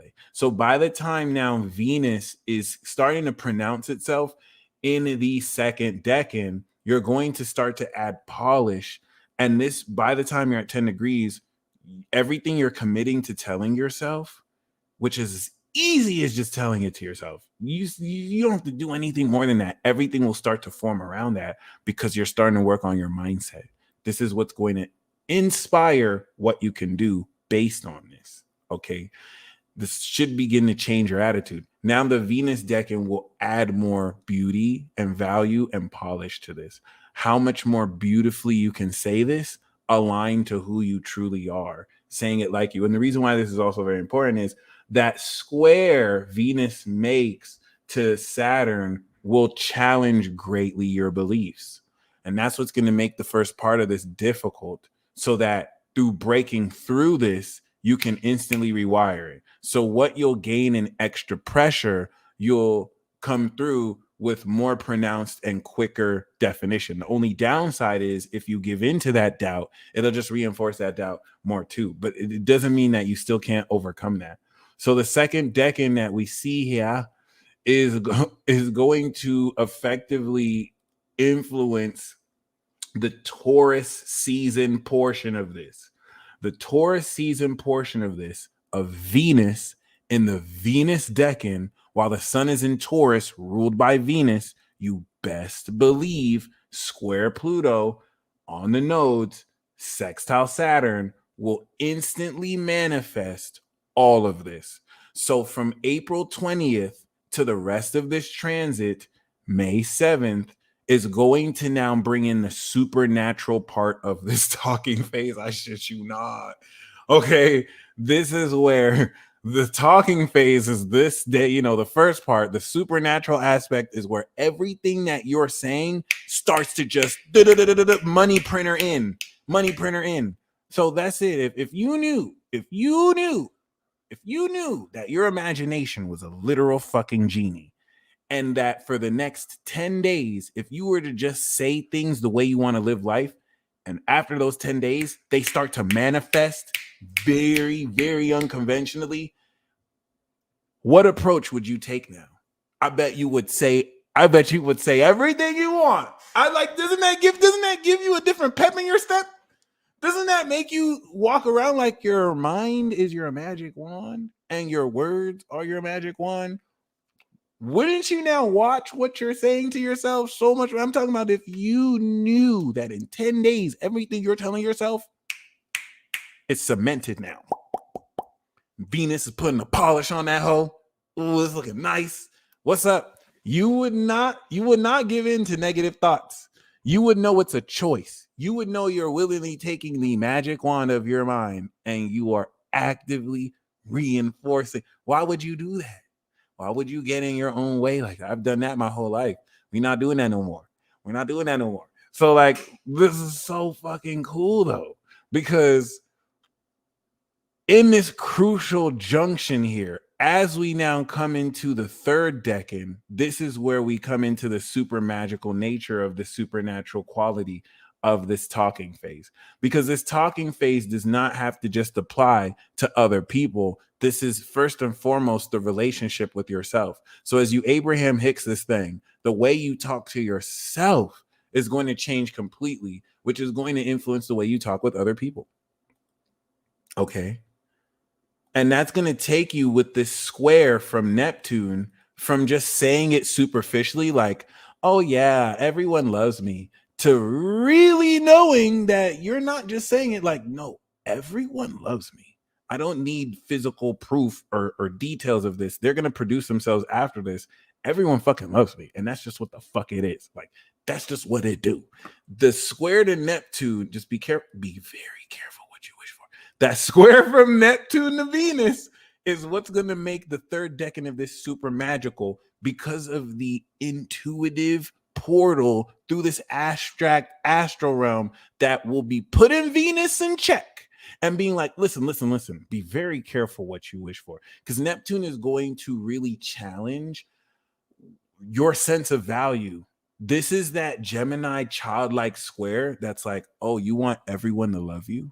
You really want everyone to love? Like Neptune in Pisces, and Pisces is asking why? Why? To unravel aspects of your ego so that before this shit goes into Virgo and it's complete, you don't want everyone to love you because you're trying to fulfill some inadequate insecurity. Because if you say everyone loves me, that's square to Neptune, everyone's going to start to love you. And Neptune's gonna be like, is this what you fucking want for real? Like, you really want everyone to love you? And some of you gonna be making music videos, everyone. Yeah. Others are gonna be like, oh shit, okay, that's not really what I meant. And now this square is an adjustment. Squares apply pressure so that you can prepare to integrate and adjust. That's just gonna hit. This is still going to be closer to now the sun on Uranus, Mercury retrograde, which is going to bring so powerfully, especially in light of this full moon, the rapid acceleration of your intent and intentions. And we having that yacht party. We all having that party. I still see it. You're all invited. So by the time Venus now goes into Cancer and we begin that transit, the sun getting ready to move into Gemini and Jupiter getting ready to go into Taurus will now make us aware of everything that our desire and our heart have set in place. And this is important because Mars leading the charge forward, connecting with your beliefs, as your heart is attracting everything that you are thinking, your desire is leading you forward at a deeply sincere level. And Mars in Cancer is not like Mars in Aries that just goes and gets it recklessly, or Mars in Capricorn that creates a plan and it goes to get it. Mars in Water sign are a bit more, is a bit more, let's just say, not so much passive or indirect, but it's tricky because you must align your desire not just with your feelings, but with this psychic sense of alignment that adds more psychic power to everything. Now, let's take this to a supernatural level.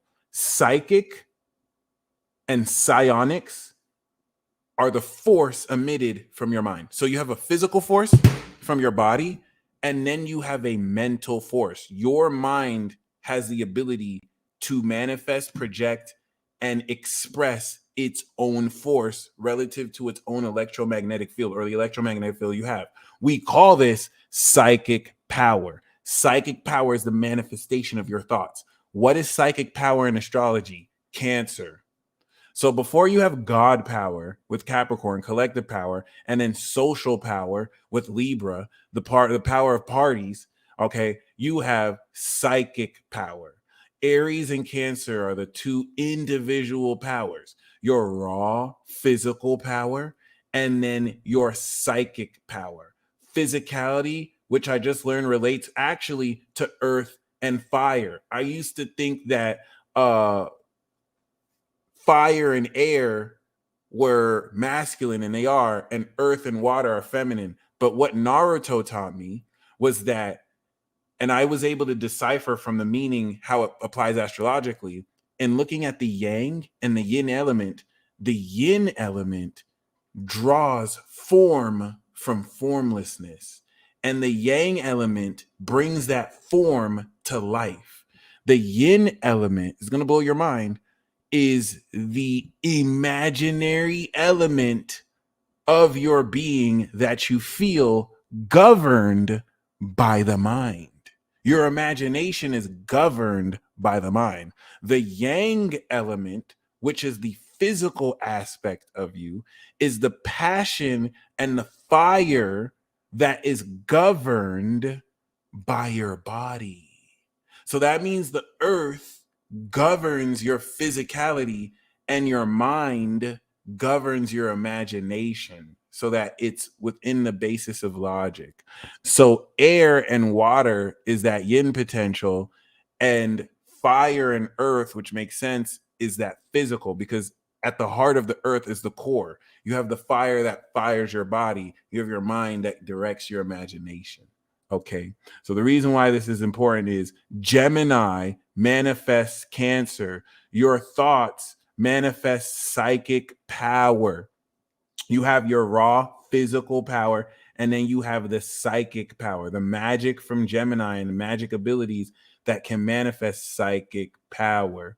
And so Venus and Mars in Cancer are asking you to move forward in ways that are not conventional. That's why Mars is also in its fall, because unlike Mars in Aries and Mars in Capricorn, which are physical masculine approaches to go get it, you're putting Mars in a feminine water sign that has to actually use its own willpower mentally to get things. Mars wants to physically get it. You're asking Mars to now engage in psychic power. That's why people who have Mars in Cancer are fucking psychic. They can shoot Kamehameha blasts. It is psychic mental projection. And in this postmodern materialist reductionist society, Scorpio, Cancer, Pisces, they're not fully expressed in the way they are unless you are initiated. Scorpio of secrets, initiation, transformation. Then the water signs look different for you, because Cancer as a psychic power is strictly power that you produce with your mind. That means you don't have to move. It is psychic power. But Cancer has been nerfed, and so you understand it as just feelings. But Cancer is not really feelings. Science does not understand emotions.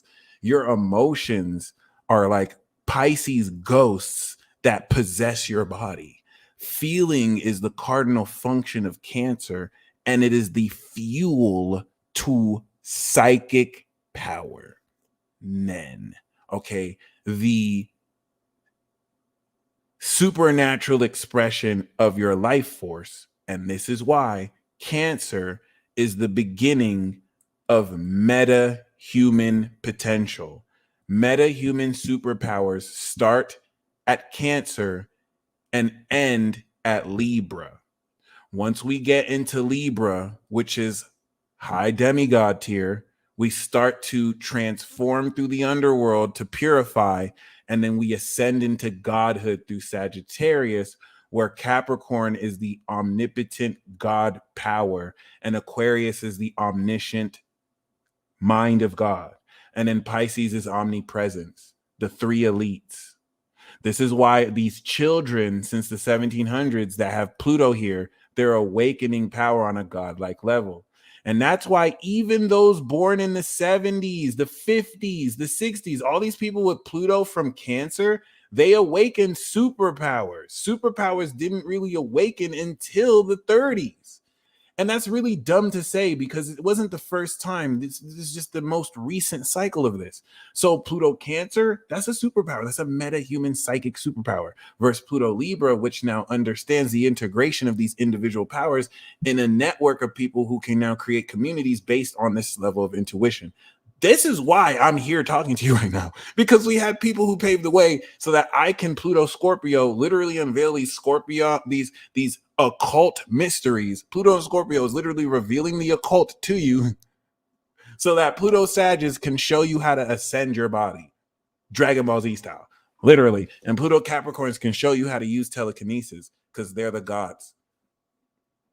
Pluto Aquas are literally the alien celestials, and Pluto Pisces are going to destroy everything. But other than that, this is really beautiful. Breath is movement, because by the time Venus and Gemini and Venus and Mars are in Cancer and in Cancer season, this is going to, because you're aligned more with Neptune and your beliefs, push you forward in the way you use your own psychic power. Because some people have huge psychic potential, and maybe they're not as physical. Some people, they don't have that much psychic potential, but they make up with it in physical activity. Other people have all of the above. They're well balanced. So you have the ability to harness this. This isn't physical power. It is psychic power, the ability to do shit with your mind through your feelings, the function of feeling it. Some people can feel. That's what I'm saying. So Mars doesn't like to be here, though. Venus loves to nurture here. And this is going to begin the process of taking this mastery of your mind and having your feelings express this, but in a way that awakens supernatural psychic power. So I have to say it like that because if you reinforce old world beliefs, you'll literally be psyching yourself out of it. This is all psych based, psychic power. Yes. And so you are programming your brain before the sun activates this so that you can prepare yourself for a greater upliftment of psychic ability. Okay. And ladies and gentlemen, thank you, Sharon Q. This is Venus in Gemini. It's going to happen from the end of Aries to the end of Taurus season. So the Aries season portion, which is this Jupiter expansion coming in, it is literally all in your mind. Coming into, of course, Taurus season is you setting the script. This is Venus and Mercury. Your heart is writing the script. This is how I want my relationships to be, blah, blah, blah, blah, blah. This is the money I'm making. And then once it's in Taurus, you are still living as if collecting and polishing. And then the third decan coming into the middle of the end of Taurus season when the sun will be on Uranus, that square to Neptune will adjust. Hey, this is what you wished for. Do you want more of it? Begin to adjust that. Or do you want less of it? Cool. So there we go, ladies and gentlemen. I'm going to pull from the live readings. I see you guys have sent money. Please make sure if you sent anything for a transit reading, please send your sun, moon, or rising, or email me your chart, please. Otherwise, I will have to skip past you just for the interest of time until you send your chart.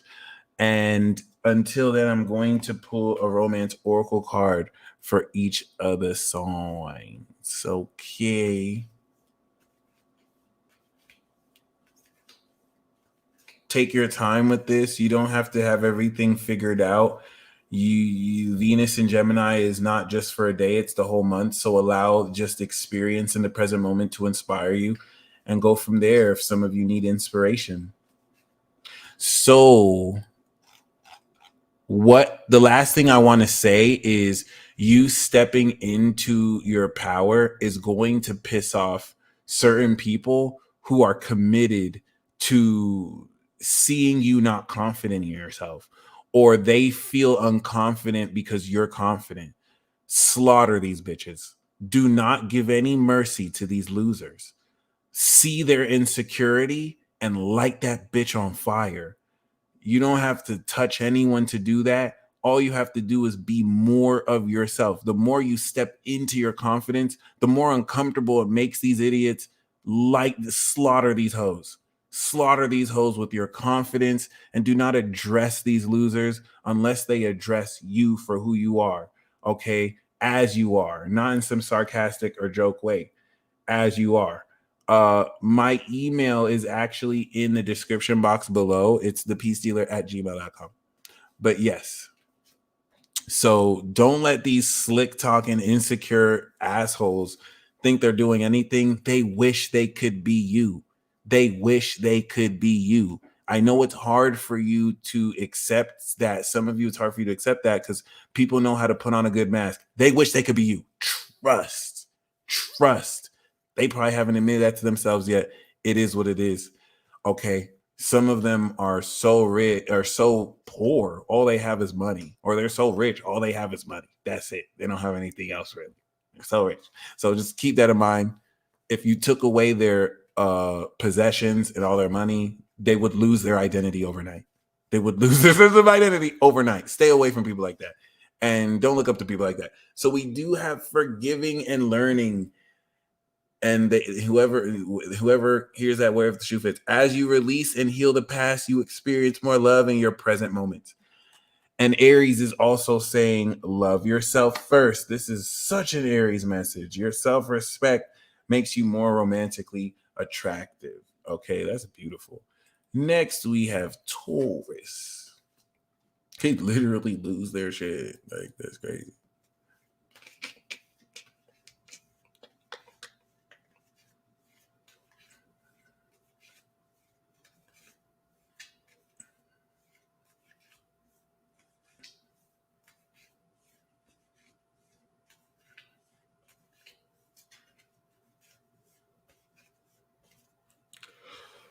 We do have codependency. Addictions are affecting your romantic life. And we have past life relationship. You have known each other before. Oh, oh. So, yeah, embrace the past life. Embrace the past life connections. Shout out to my South Node conjunct DCs. Oh yeah, let's see what Gemini has to say.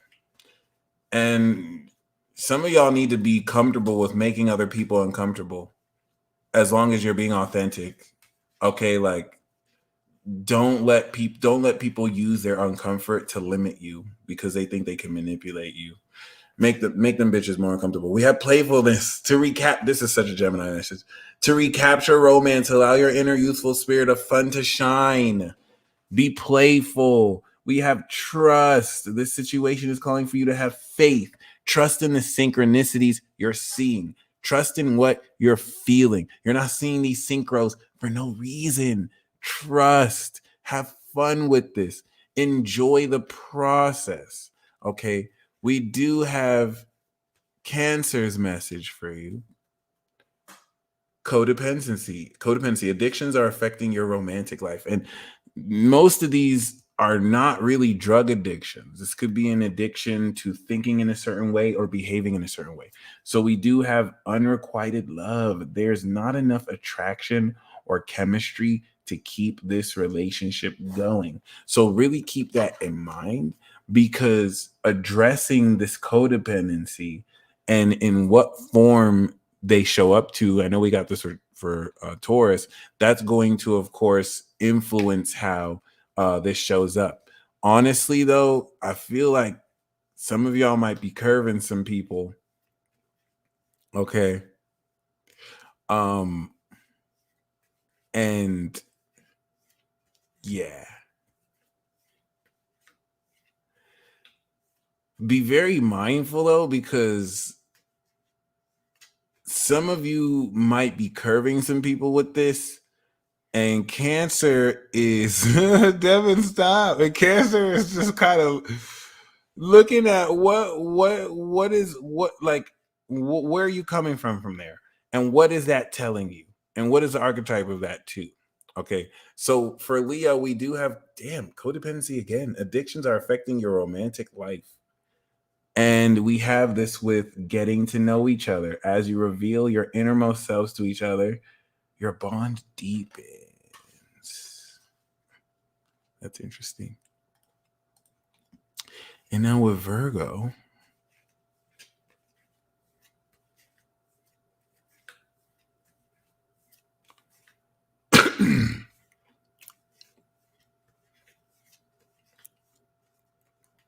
we have very soon. Clearly decide what you want so that it comes to you now. And we have this with engagement. Your love life is ascending to a higher level of commitment.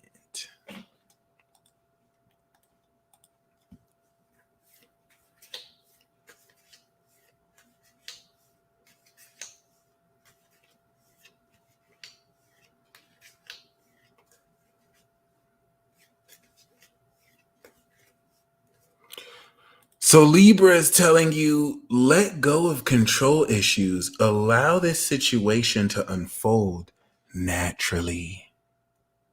And we have this with forgiving and learning. As you release and heal the past, you experience more love in your present moments. Okay. And next we have Scorpio.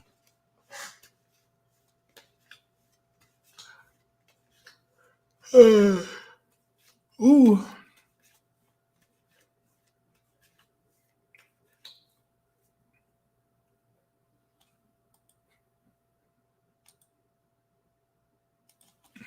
We have honeymoon for Scorpio. Enjoy the bliss of holiday time together.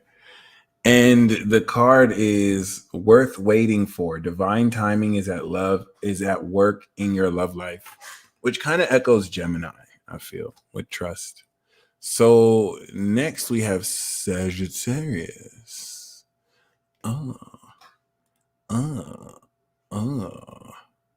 Oh, let's see.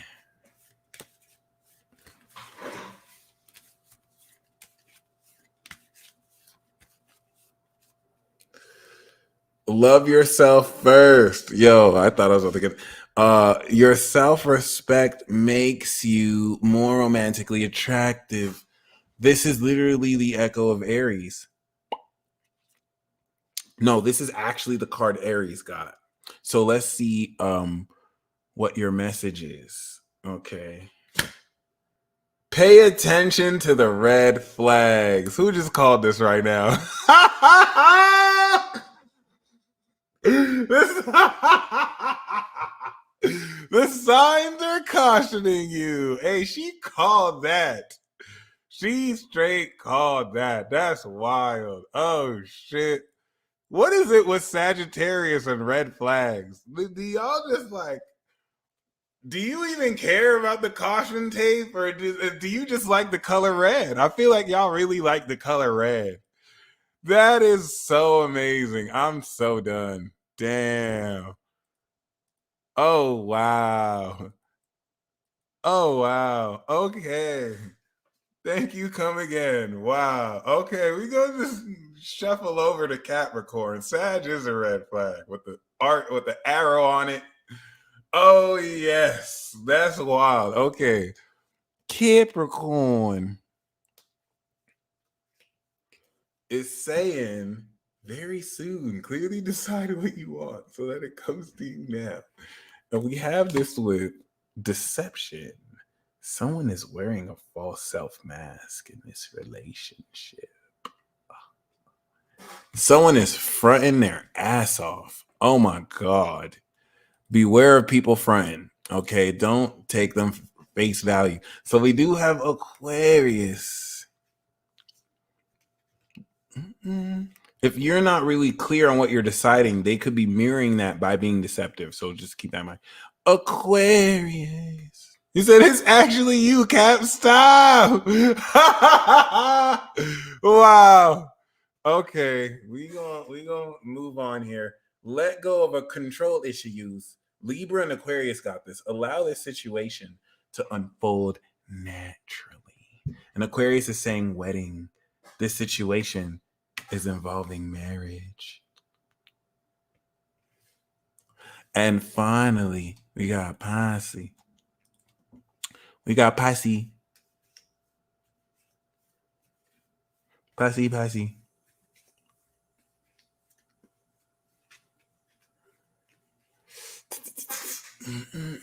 Codependency, addictions are affecting your romantic life. So I know Taurus got that. I know Cancer got that. I don't know who else got that. I know someone else got that. And now Pisces. So that's very interesting. And we have this with getting to know each other. I think Leo got this. As you reveal your innermost selves to each other, your bond deepens. This is actually exactly what Leo got. So that's very interesting. All right. So finally, we have the collective. Leo did get it. Okay. And Leo can get it. So finally, we have the collective. Basically, we did this in the beginning, but I'm just going to do it again. We got release your ex. The time has come to clear your energy. Devin called it, but just for the wrong sign. So we have deception. Someone is wearing a false self mask in this relationship. We have true love. This is the romance of a lifetime. And we have give your relationship a chance. This is the third time we pulled this in this position. Work on your partnership. Gotta love it. Gotta love it. You hear me? Gotta love it. So I'm going to kick in these live readings. Thank you guys for tuning in very much. You're welcome to you're welcome to stay tuned if any of these readings resonate with you. Some of these readings might, some of them may not, all of them might. So stay tuned if you want, get some extra juju. And for it to be the last card too. And yeah, if you would like a live reading yourself, please join the queue. If you would also like a reading, I still have my 50% off automatic discount for any report or reading you get up until the 20th, where the sale ends. So if you would like automatic 50% discount, please order any reading, any report. You know I got you. I think my schedule is open next week. I'm booked for the rest of this week, but I am open next week starting Tuesday. So please feel free. And I'm going to step into the live reading. So let me do the tarot. Let me do the oracle card ones first. Alexandra, what does the universe want me to know? Oh.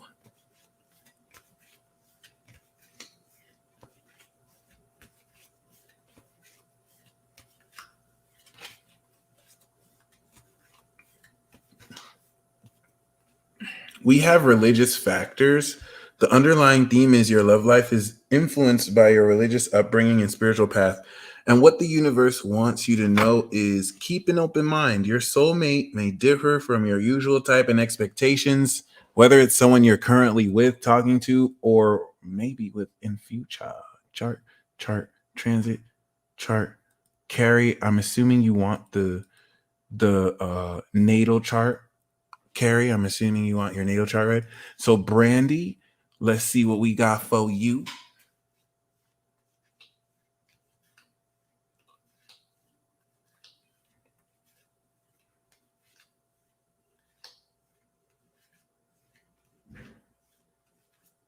Awesome. Okay. So we have separation, time apart from your partner is on the horizon. This could be you ending separation or just starting to do this by just taking more time within, even if it's not an actual person. But the card we have for you is soulmate. Yes, this is your soulmate. So if you don't know who your soulmate is, you finna know. You finna know. You finna know, Brandy. And I don't think it's someone that you might have been in separation with. If you're in separation with someone right now, that'll probably let you know this is your soulmate. But yeah, if not, you finna know. All right. So first we're gonna do Carrie, and then we're going to do Paula. Carrie, this is going to be so amazing because you are an angel at a soul level. You got the Gemini moon. You have Venus on your Gemini moon. So you have the inner Venusian archetype of inner beauty, and you are truly beautiful within. So this is the return of your heart after it has traveled throughout the zodiac as it does every year. Okay. And now it's coming back in light of you finally evolving this next cycle of your empire and everything you're ready to take forward with everything that your legacy is worth. And this is going to completely transcend the beliefs you operate with. Now, there's something that I've been telling Cancer risings for a minute now that I think now that the North Node is ready to go into Aries, you're going to direct. What I've been telling Cancer risings 2020 is that as priestesses, and it's something that many Cancer risings, please confirm if you've experienced this.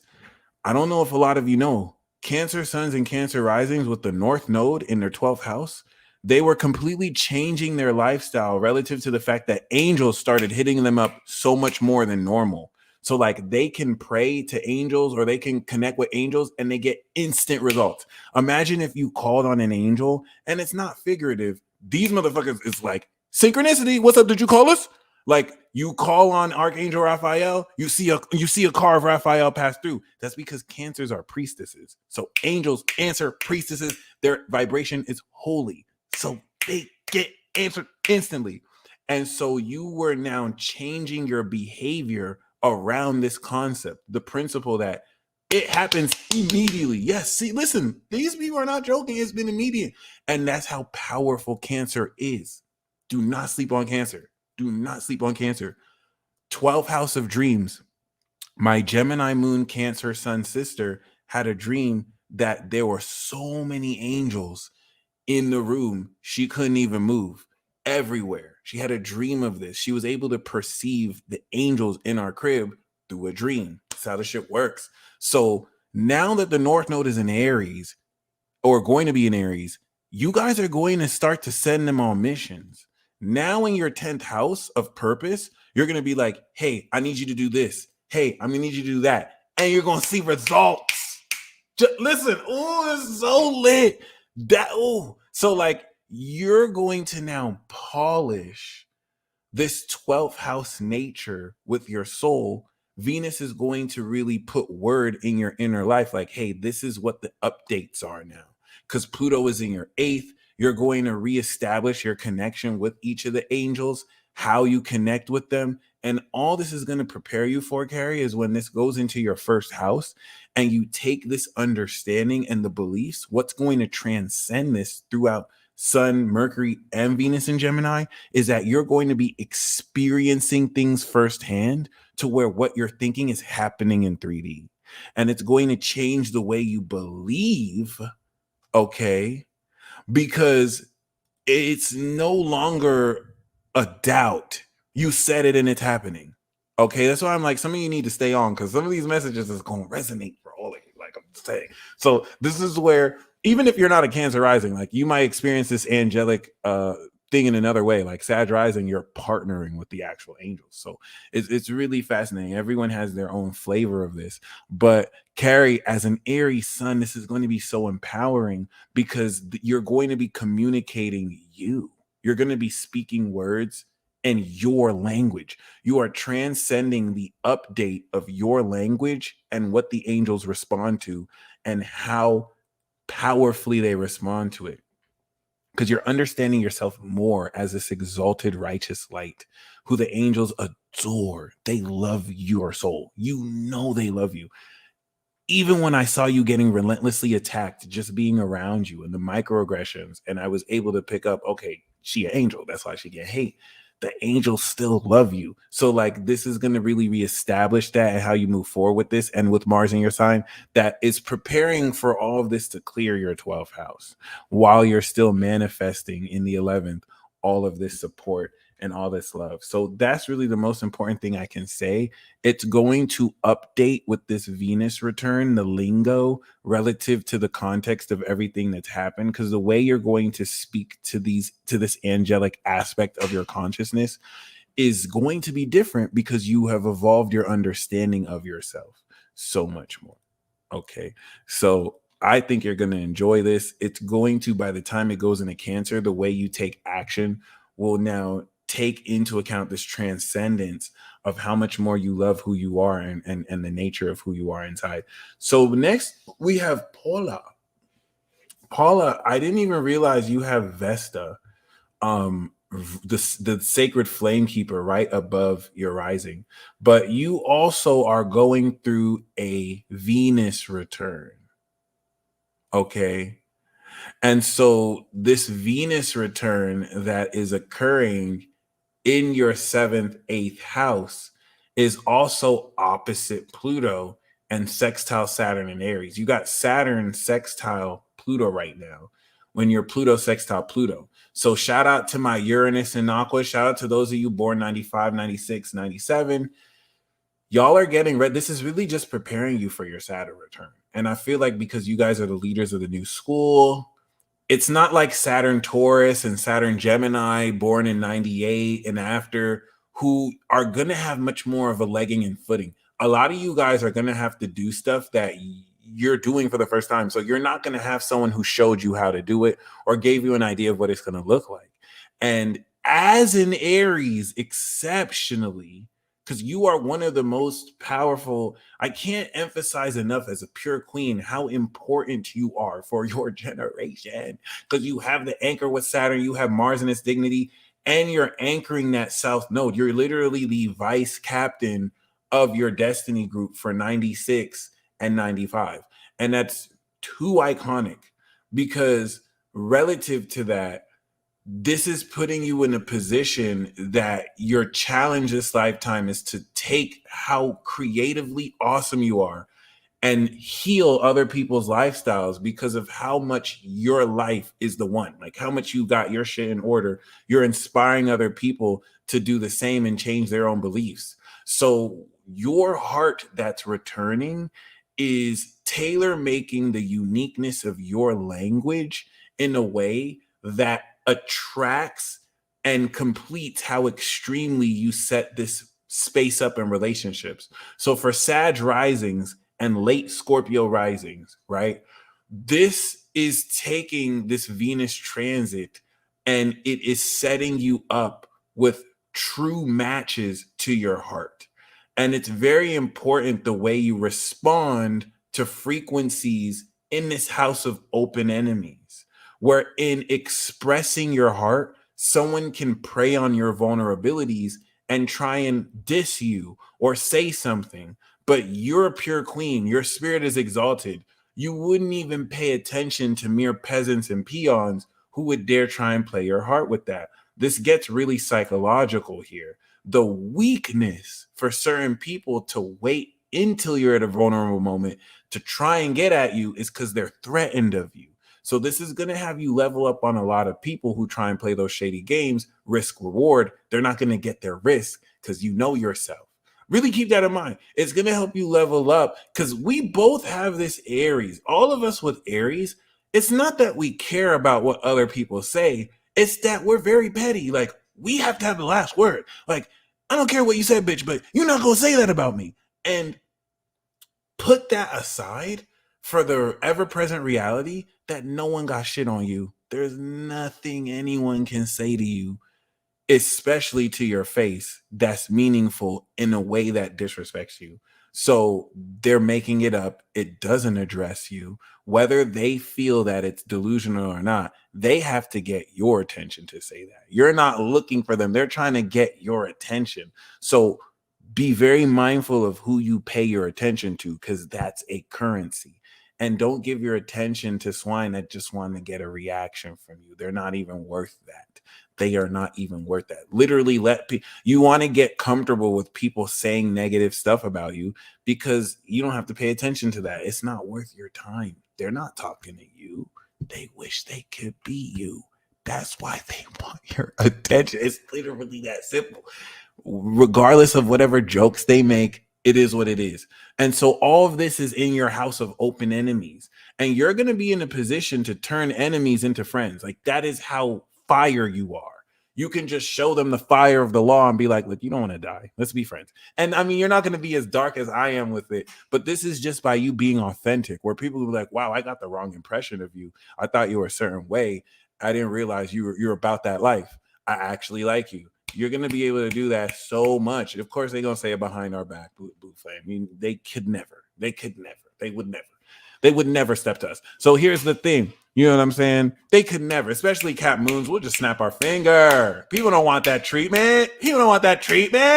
So this is really beautiful because this is going to set up a lot to really start engaging with people you love. But the thing is, you have Pluto in Sagittarius. So this is why if you're born after 95, those of you with Pluto and Sag, this is going to be very intense. This is going to be a very extreme balancing act, because you're going to deal with the collective's worth of philosophies and opinions that you can use to work for you. Make it your bitch. Don't make other people's opinions. Don't let other people's opinions make you its bitch. Make them your bitch. Transmute these opinions and pick apart what you like or hate about them, because that will be transmutational juice that you have as a Scorpio rising that you can manifest so much awakening with this. And because you're a gangster with Saturn and Aries, you'll be able to direct so much of this process. So this is going to prepare you to really move forward with communications that will develop relationships during this period coming through Taurus season. So next we have, and once again, if you want a chart reading, please make sure you email me your chart. Beautiful. Or just send me your sun, moon, or rising. So next we have Ashley Castro. Spirit is telling me that some of you just need to really sit comfortable in your own supremeness. Some of you think about it, but you don't really sit and feel it. You're not really comfortable accepting and sitting in it. It's okay to feel that. And that's really going to do the rest for you. So next we have Sun Scorpio. Oh, we got the true transformer here, the master. Okay, this is going to be beautiful because similar to Carrie, you also have an angel soul, except you have Jupiter, the king of the gods here. So Venus already at this 4 degree, then the first couple of days and first decade, you're going to feel this expansion. And it's cool because the sun's on Jupiter, and Jupiter is on a transit Venus, or Venus is about to go over your transit Jupiter. So this is definitely going to personally put you in a sense of realization. I'm not sure what you mean by edit, but this is definitely a realization where personally you kind of understand with the moon the true nature of how you're ready to express once again yourself. It's just with Jupiter here, this is going to bring to the next level the ideology of what you were comfortable saying before to what more you're comfortable saying. So there could be certain ideas that you weren't comfortable accepting that you're going to fully accept. And on top of that, okay, because you are aware of this as a Scorpio sun, this is going to transform how much more you can trust on that element and in that nature. Okay, Tiana, try doing two 1999s if you want the 40, or if you personally just want the card. That's a really good question. So appreciate you, Carrie. So once again, this is really important because as a Virgo rising, we know that you are clearing your 7th to 10th house. So this is going to happen while Taurus season is, while this is your 9th house, ascending your philosophy of unconventional relationships that you're manifesting. And that's a very important distinction to make, especially seeing that you have 29 degrees Mars in Pisces and you have this super saucy Sag energy, and you are like a Kundalini goddess. So this is going to intensify and give you more perceptual edge over other people who are going through the same thing. And with this manifestation through Taurus season, as this is anchoring so much more real promised land energy through other people that you are actively awakening with your own wisdom, this will now give you the change of mind of how much more beautifully you can polish your legacy, how much more you can change your ideas around the success you're coming into. And this is all going to go into your 11th house in Cancer. That's going to influence very greatly who individually you feel in Cancer all the success with. So that's very important. Coming into this understanding as the 10th house Gemini, the transits through there, especially with Venus, will not only attract attention with what kind of messages you put out there. So anything you put out will gain more attention with Venus because it's attracting it, but it's also going to make you more footed on the direction of what kind of success you come into, inspire you with more ideas for what kind of success you're coming through. And that's going to be heavily influenced by what relationships are bringing you to the next level here and how you're transforming a whole lot here too. I think once again, because you have Uranus and Saturn in Sagittarius, that opposition there is going to challenge your value and who you trust with this super crack information. Because the way this is going to really push your career forward is how you are expressing this secret truth towards people who you feel are ready for this wisdom, to be honest. And once again, that's where the Taurus season dynamic will be very important, because it's going to influence who you're even comfortable sharing these reflections with. All right. Next, we have Ada Riley. All right. Ada, thank you very much. We know that you are the Goat moon, Capricorn moon, and the Scorpio sun. And having your ascendant in Sagittarius is cool because, once again, Sagittarius risings, this Venus transit is, I like to see Venus in the 7th house, especially in Gemini, as being able to align your mind with the right people. So Venus in Gemini is going to be inspiring through other people your awareness of how powerfully and magically you can change your idea around who you're connecting with and what conversations and truth with other people. um I'm not going to say move forward these partnerships, but facilitate these more magical experiences. So, this is for you. I would say even more so than other Sag risings because your sun is in the 12th in Scorpio or ruling that, going to facilitate your hidden awareness and supernatural understanding even before these people are aware of what relationships have the potential to move forward. I feel like for you, a lot of this is going to, but doesn't have to be, start platonically. And with the influence of Uranus opposite your sun, things that start off unassuming could quickly become significant, whether romantic or platonic.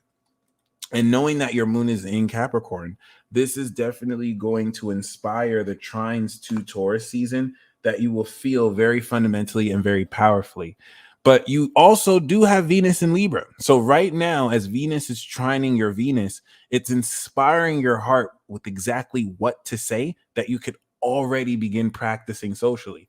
But we do know you have your North Node in Gemini. So this lifetime, you're using your own self as a resource in order to truth blast people. And that's what makes this Venus in Gemini even more important, because Venus in Gemini is going to challenge you to express your heart in ways that communicate this ascended understanding of who you are. And with the South Node that's finishing out in Scorpio, you have to finally unlock hidden secrets about your juju and about how saucy your wisdom is and how you're going to bridge that through other people in ways to actually manifest. Silk Cinderblock, thank you so much again. Remember, we're not separate from each other. So when I'm interpreting the charts of other people, the way it's going to make sense to them may not be the transits you have, but it could still resonate with you. Like, that's why it'll still resonate. You may, of course, unlock this in a different way, but it really speaks a lot to you if you're still able to resonate with this stuff because you have a collective ability to do so. But once again, Ada, I just want to emphasize this is going to be a beautiful 7th house chapter that will integrate everything you have polished about your lifestyle so you can begin to represent this towards other people. And as a Scorpio sun, the expression of this towards other people will transform your boundaries and potentially enable you to move forward with people who you actually trust with deep insights about yourself that are cool enough to actually hold space for them. Melissa, Taurus sun, Venus in Gemini, Aqua Moon, so we know you're the cosmic producer and boss, and you're the main character. Okay, this is really beautiful because as a Leo rising, all this Taurus energy is taking the ascension of your character through Aries and manifesting the bag. So this is going to be a 10th house fiasco. And the reason why I love this as Taurus is because Venus is your Gemini is your money house. You're the producer that manifests with the word, and your ideas bring you more capital. Even better, Gemini is Taurus's affinity, like it's Scorpio's affinity. It's Scorpio's 8th house and Taurus's 2nd house. And so as a Leo rising, this aspect of money that you manifest in Gemini is in the house of your friends in the 11th house. And this can now facilitate friendships that add to your value and wealth and bag, or you manifesting greater quality value of friendships. You might see a myriad of all these things. And the reason why this is really cool is because having your Venus in Gemini going through this return is relative to last year, where as a Leo rising, you were drawing new boundaries. Jupiter was going through your 8th. Saturn was finishing out your 7th, upgrading the standards of your relationships. Now Venus is coming back around relative to the, well, now that my standards are better, now that I have evolved my boundaries, now that I've leveled up who I see myself as, who do I feel belongs in my entourage? Because I'm manifesting more unconventional career success than ever. So who in my current circle of friends deserves to stay there? Who am I really aligning with? This is going to really have you draw closer to those you're already close with. But the potential to make new friends, especially coming into June, is going to be huge. And Venus is going to really set the stone and prepare for that sun transit when that initially happens. So You Leo risings have a lot to look forward to. You Taurus suns have a lot to look for. Everyone has a lot to look forward to, but especially that Leo rising energy. It is an amazing period to be a main character. I know they try to get you the past 2 years, but like, this is why, because y'all are about to make it rain. That's why they tried to come for y'all last 2 years, because they didn't want you to get this come up.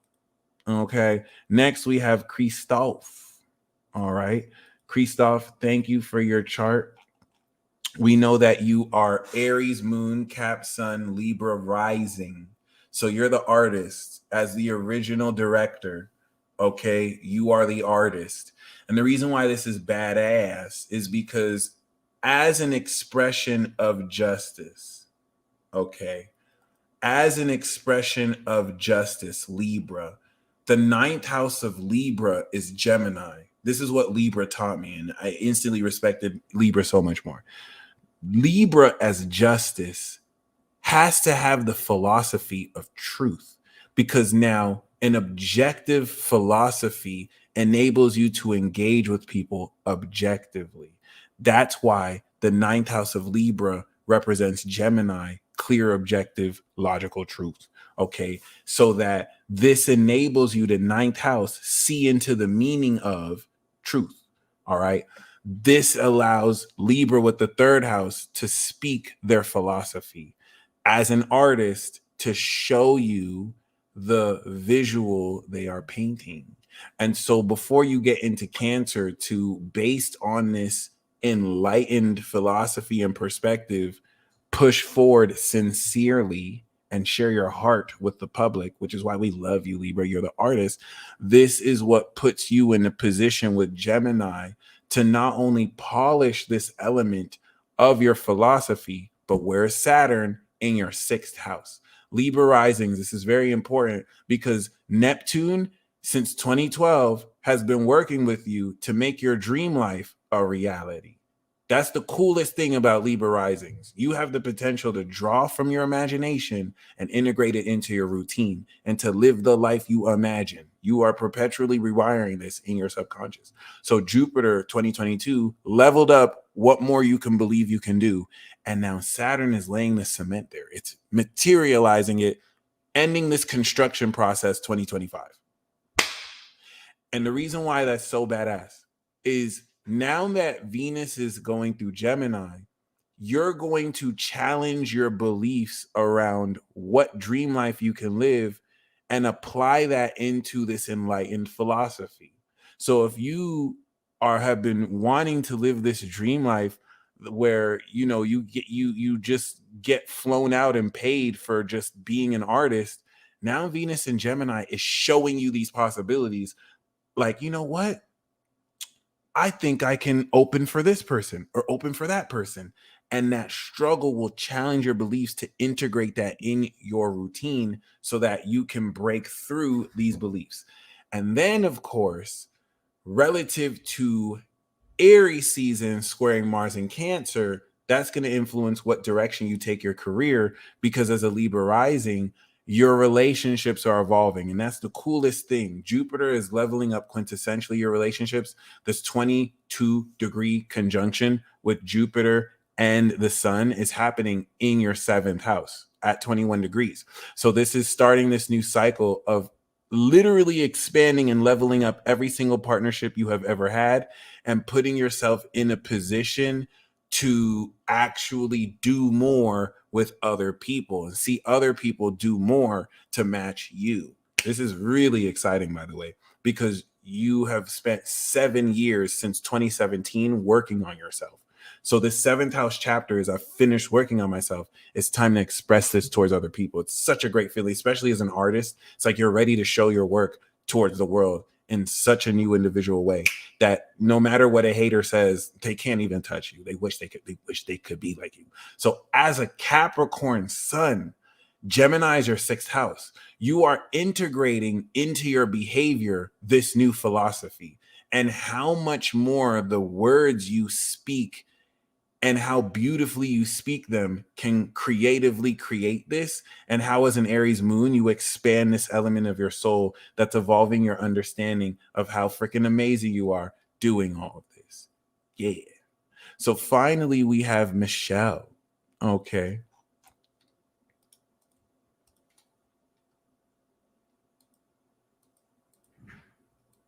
Yes.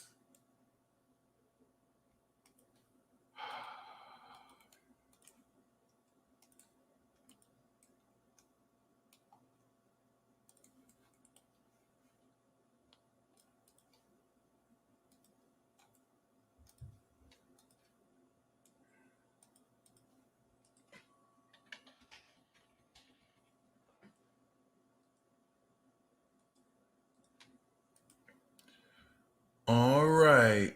So, Michelle, we know that you have.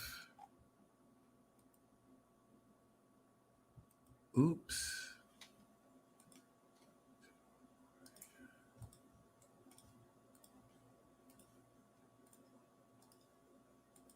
Beautiful. So, we know that your rising is 29 degrees Cancer, which is pretty much main character city. Okay.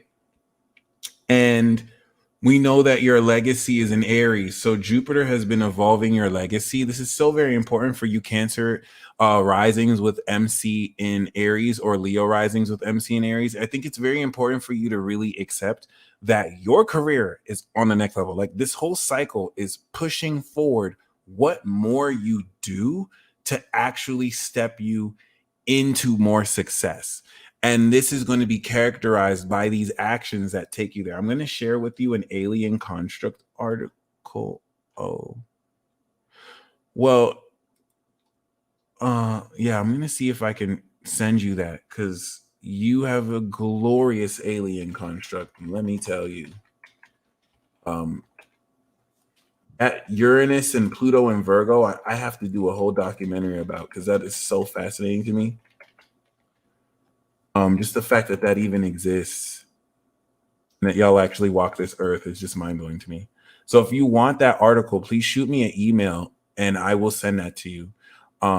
Seeing that you have Uranus in Libra opposite your 8-degree Uranus Chiron, happy Chiron return, but you were born with Pluto on Sun in Virgo and the North Node.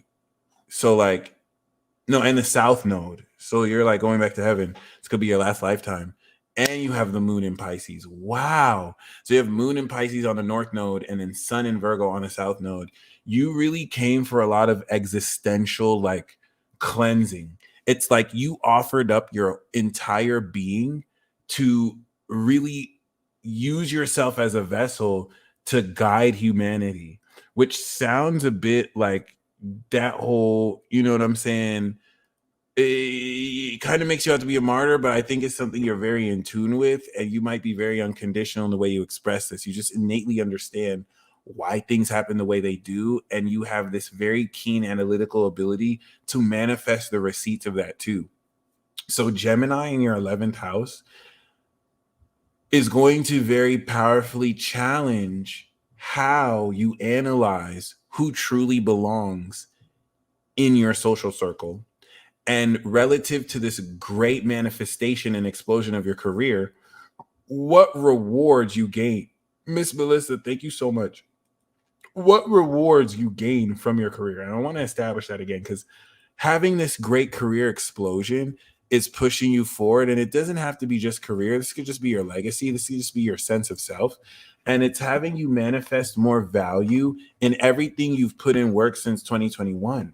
So the rewards of that, the associates that come from that, the languaging, the ideology, the way you communicate, it's really amazing that your 11th house is empty here because it's going to have so much room to breathe, especially because this T square with your Pisces and Virgo energy will gain the intellectual context needed. So you'll understand what you are analyzing for how to really take everything.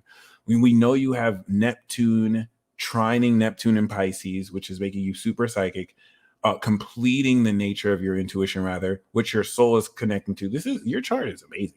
And then you have, of course, Venus and Jupiter and Scorpio, that Jupiter is not only going to oppose, but we are going to see Pluto T square. So this is going to really just anchor so much this nature of how powerfully and positively you access and facilitate, once again, all of these dynamics.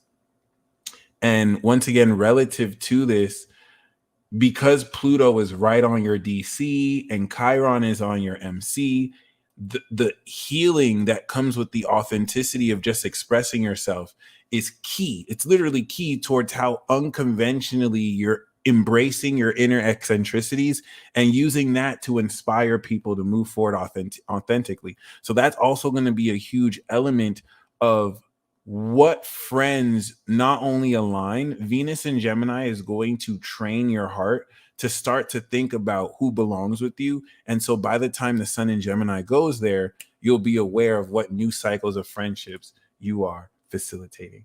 Finally, we have J-Lo, and we know that you are an angel and you have the heart of an angel, Gemini rising and Venus rising. We know that you have Moon, Pluto, Libra, because you do not play.